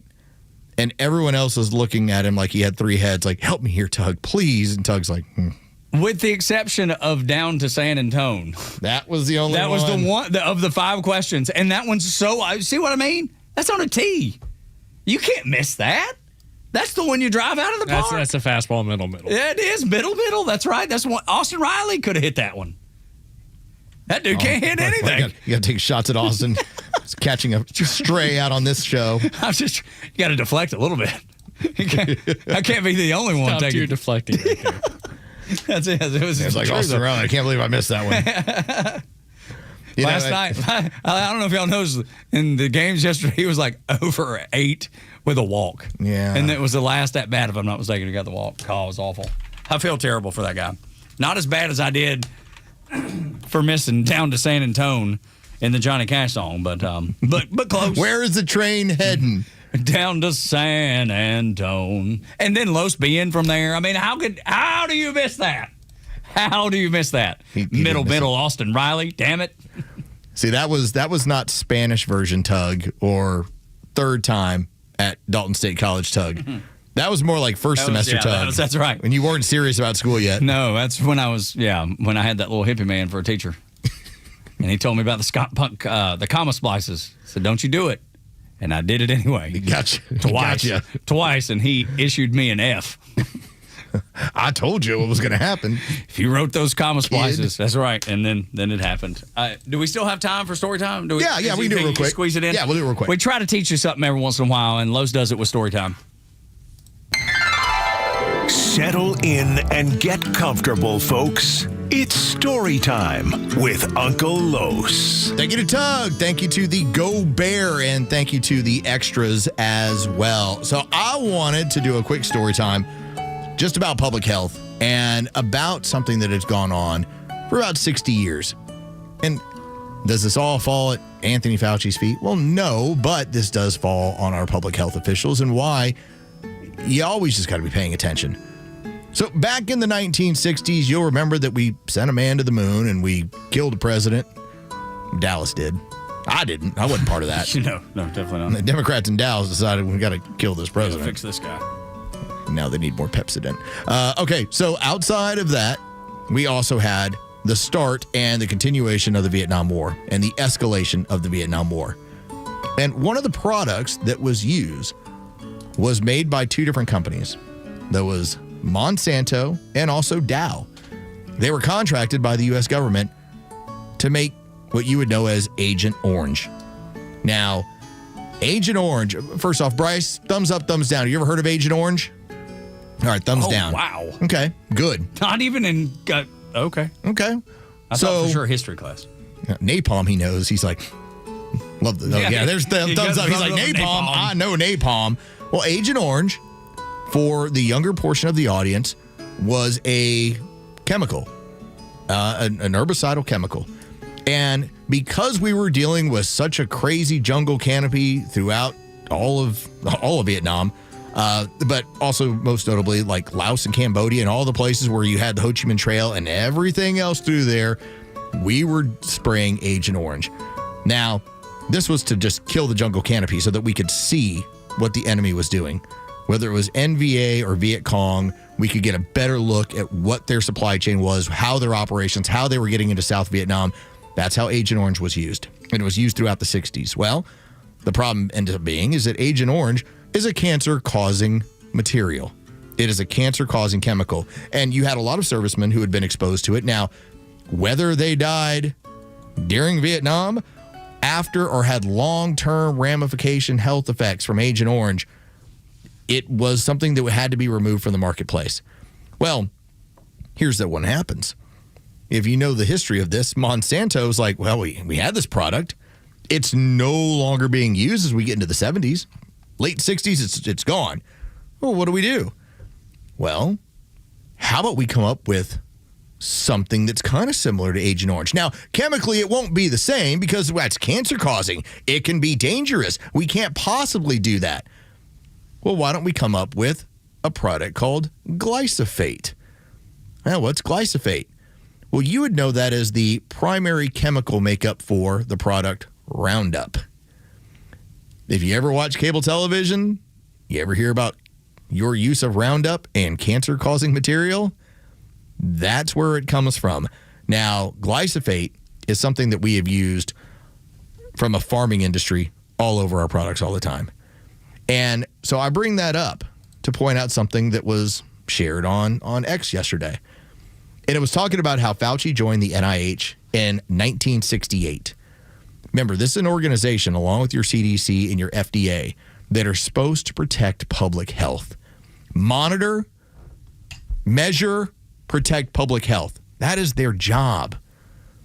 Well, back in 1968, there was about 6% of American kids that had a chronic condition back then. Food allergy, diabetes, anything along those lines, where you would say, chronic condition, here's what they're dealing with. In 1984, you had Fauci take over NIAID. It was 11% at the time. Do you know that to this day, we now have 60% of American kids that have a chronic condition, including your son, Tug? You know? Mm-hmm. Oh, I know. My daughter's allergies, food allergies. Yep. These things that you go, hold on a second. Even yourself, right? Yeah. I mean, I'm just lactose intolerant, but food, animal fats and stuff like that. I don't handle it well. Yeah, but could any of that be related? Well, possibly. But when you just start thinking about the chemicals that we have put into stuff, that started with Agent Orange that we recognize here was the problem, to then glyphosate that has been used as a weed killer, and then chemical derivatives have been used all over our food products. When we see this explosion, again, what is the job when it comes to these people? They need to monitor, measure, and protect the American public. And that is the difference of what has happened since 1968. Again, this doesn't fall strictly at Anthony Fauci's feet, although he is a monster. But this is our entire industry that has traded profiteering for public health. And so the fact that we got a good look at how that played out yesterday should be no surprise, because it is synonymous with the industry. Profit well before public health. That's story time. Scary stuff, because I'm afraid that we're probably still there. I don't. Oh, it hasn't changed. Yeah, I'm not seeing any pivot away from that. Your overall health, your family's health, is tied to personal responsibility of taking it upon yourself, in my opinion. And on top of that, with the amount of information that companies can now get and target you with remedies for whatever ails you, and with people searching the remedies that they need, whether it is weight or diabetes or blood pressure or whatever it is, now it's like the information about you has been monetized and given to them or sold to them to be able to target you even more precisely with the remedy. It's the industry. That's right. It's what it's become. It's American medicine is about not curing you. It's basically managing your illness. Our food industry makes you sick. Our health industry has to keep you sick, not cure you. Morning Extra and Extra 106.3. I think a lot of people feel that exact same way. You may be one of them. When we continue on maybe the Kimmer game. Yeah, that's right. But we'll see if we can't break into the Kimmer game next. Maybe. On Extra 106.3.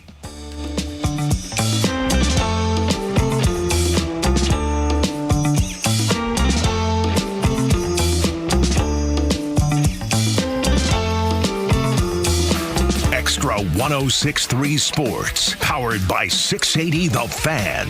Good morning. Here are your sports headlines for Thursday, July 30th. The Atlanta Braves and the New York Mets split their day-night doubleheader yesterday as the Mets took Game 1 3-2. The Braves came back to win a nail-biter in the evening matchup 1-0. The final tonight, the Braves are back at Truist Park as the Washington Nationals come to town for the first of a 4-game series. It'll be Grant Holmes versus Jake Irvin on the mound tonight. First pitch is set for 7 o'clock. You can hear the game on our sister station, 680 The Fan, and for free on the Fan app. From the NFL, longtime New Orleans Saint Taysom Hill will not be back in a Saints uniform for his 10th NFL season. The do-it-all offensive weapon posted to social media that he would not be back with the Saints, but did not say whether or not he had plans for retirement. With your sports headlines, I'm Carlos Medina.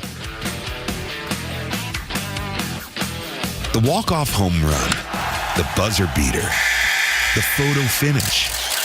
That feeling when everything lines up and you get what you need just when you need it. It feels unbelievable in sports, but when it comes to your finances, it makes you feel unstoppable. Visit Truist.com today to see how having the tools you need and a great team by your side can help you take your game to the next level. Truist Bank, member FDIC. Hey, this is Los with Terry from Alpharetta, who just purchased a new car with the Honest Car Guy, the new, fully transparent, honest way to buy your next vehicle. Terry, tell us about your experience. I have a son serving in the military. He's active duty with limited time to look for a car.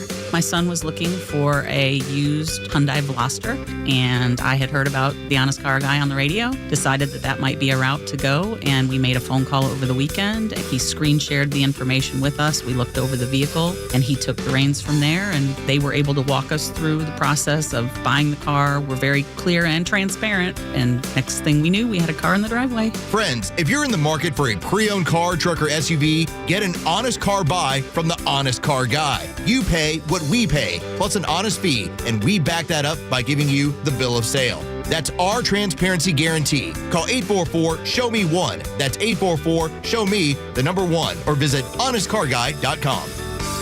I'm Patrick Brown, former Army Ranger in the United States Army. Like many service members, I had to make difficult choices when leaving the military, and the most challenging thing was finding purpose in a new phase of life. Housing, employment, education, way too many decisions and no idea where to start. That was until I met the Warrior Alliance. They made it simple. They listened and quickly connected me to the services I needed. And like a trusted friend, they even followed up to make sure I was squared away. Change a veteran's life today by donating at thewarrioralliance.org. Helping warriors navigate to success after service. Fox on Tech.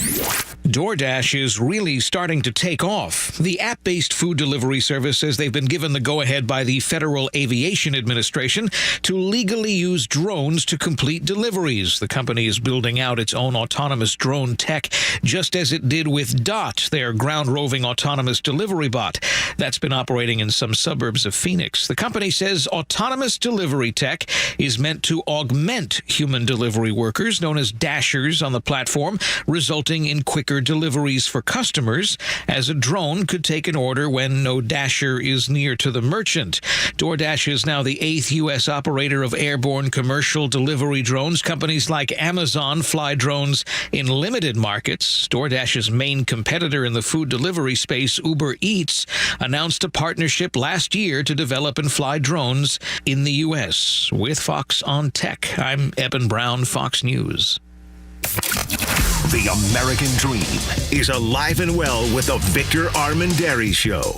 Raised a first-generation American, Victor is a Mexican who grew up witnessing his father achieve the American dream. You will not get spin here, just the facts and opinion from someone who absolutely believes in American exceptionalism. The Victor Armendariz Show. Always available at thepodcastpark.com and streaming free on the Extra 106.3 app.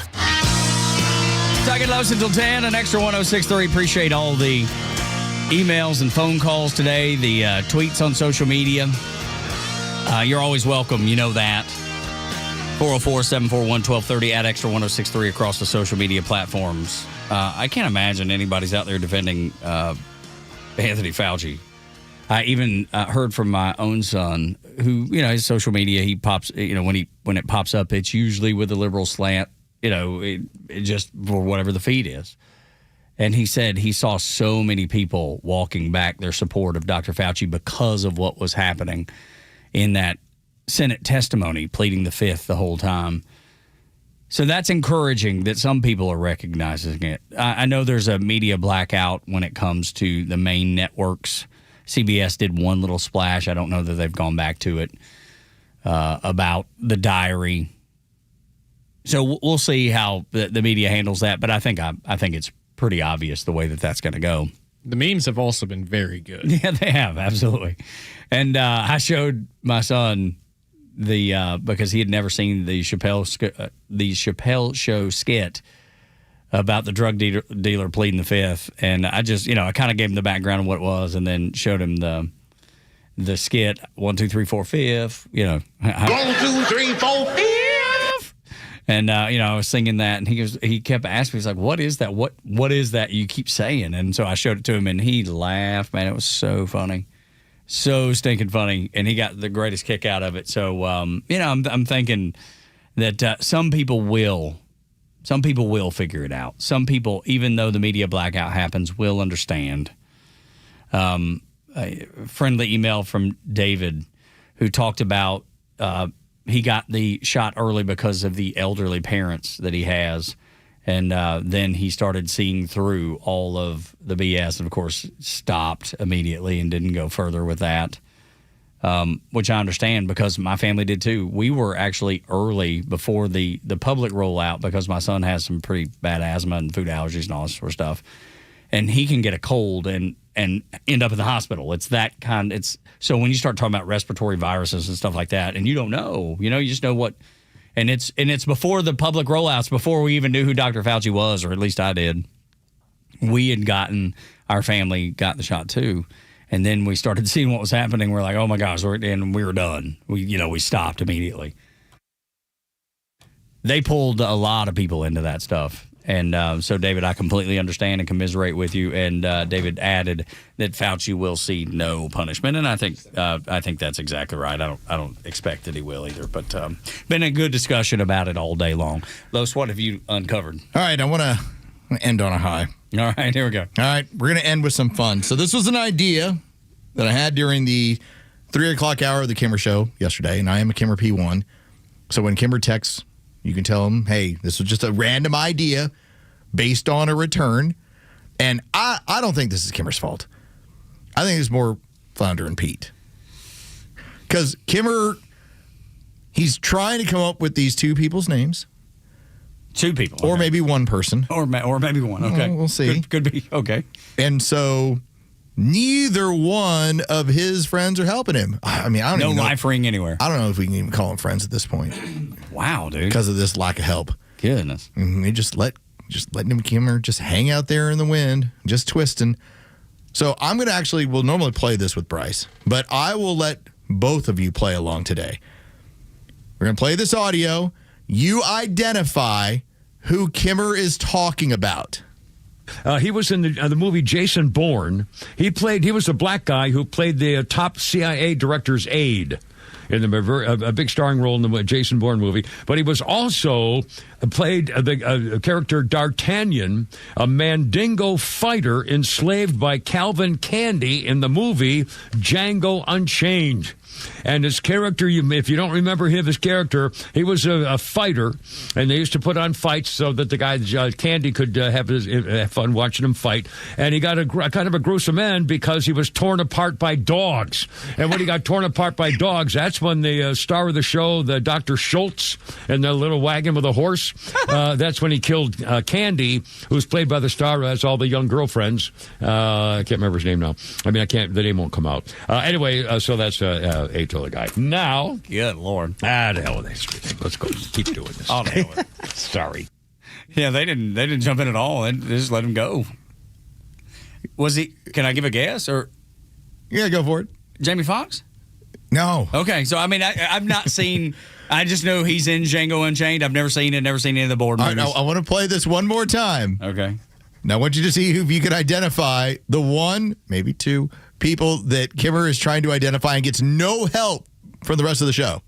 He was in the movie Jason Bourne. He was the black guy who played the top CIA director's aide in a big starring role in the Jason Bourne movie. But he was also played the character D'Artagnan, a Mandingo fighter enslaved by Calvin Candy in the movie Django Unchained.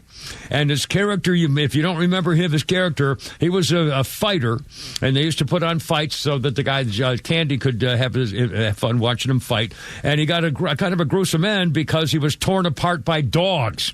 And when he got torn apart by dogs, that's when the star of the show, the Dr. Schultz, and the little wagon with a horse, that's when he killed Candy, who's played by the star who has all the young girlfriends.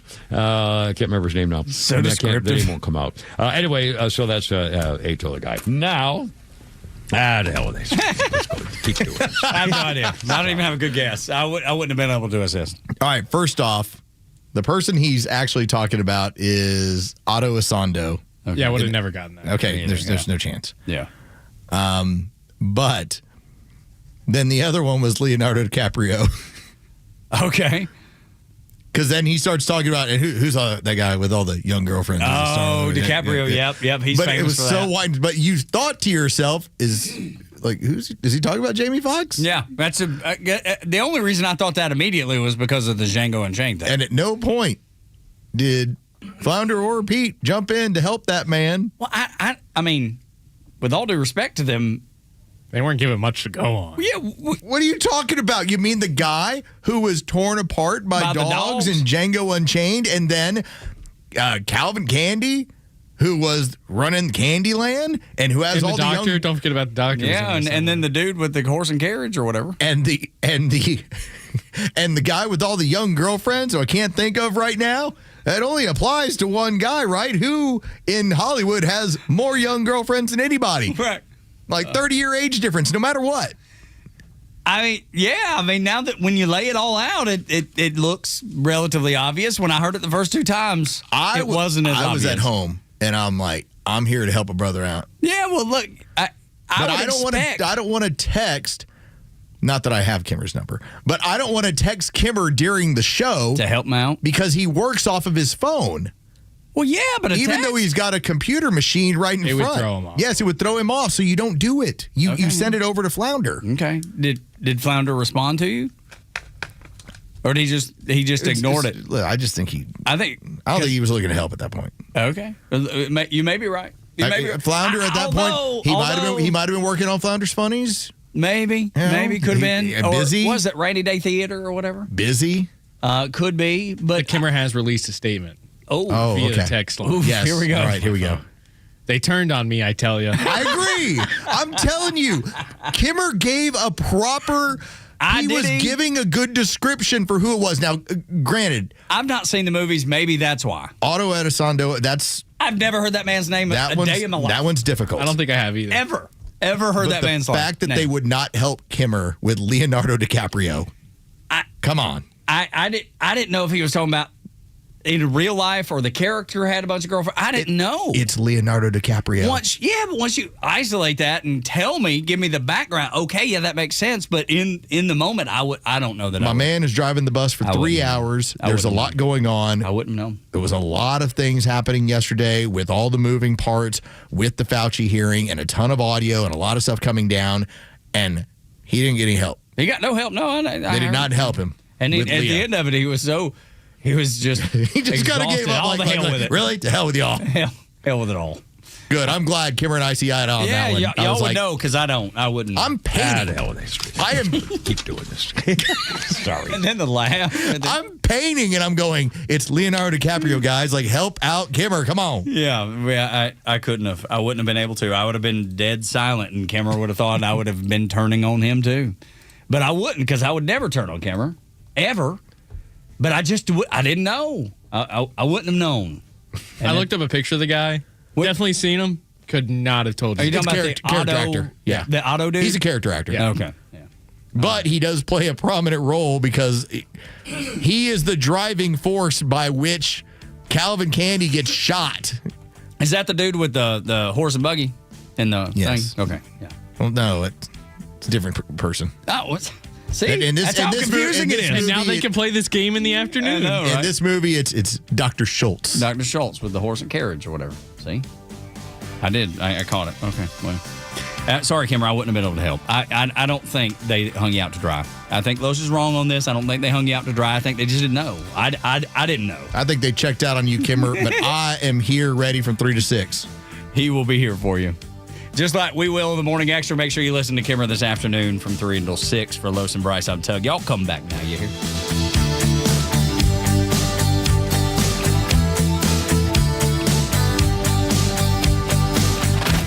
Need more than just headlines on your ride to work? It's the Morning Extra, live from 6 to 10 a.m. tomorrow morning, only on Extra 106.3 and the Extra app. The summer's got you thinking about hitting the road, and with back to school right around the corner, you need a vehicle built for the road and safe enough for the family. And Subaru of Gwinnett has it for you. Like the 2026 Subaru Outback, which will take you as far as you want to explore with standard symmetrical all-wheel drive, plus up to 32 miles per gallon. And if you're up for adventure, it'll get you off the beaten path with up to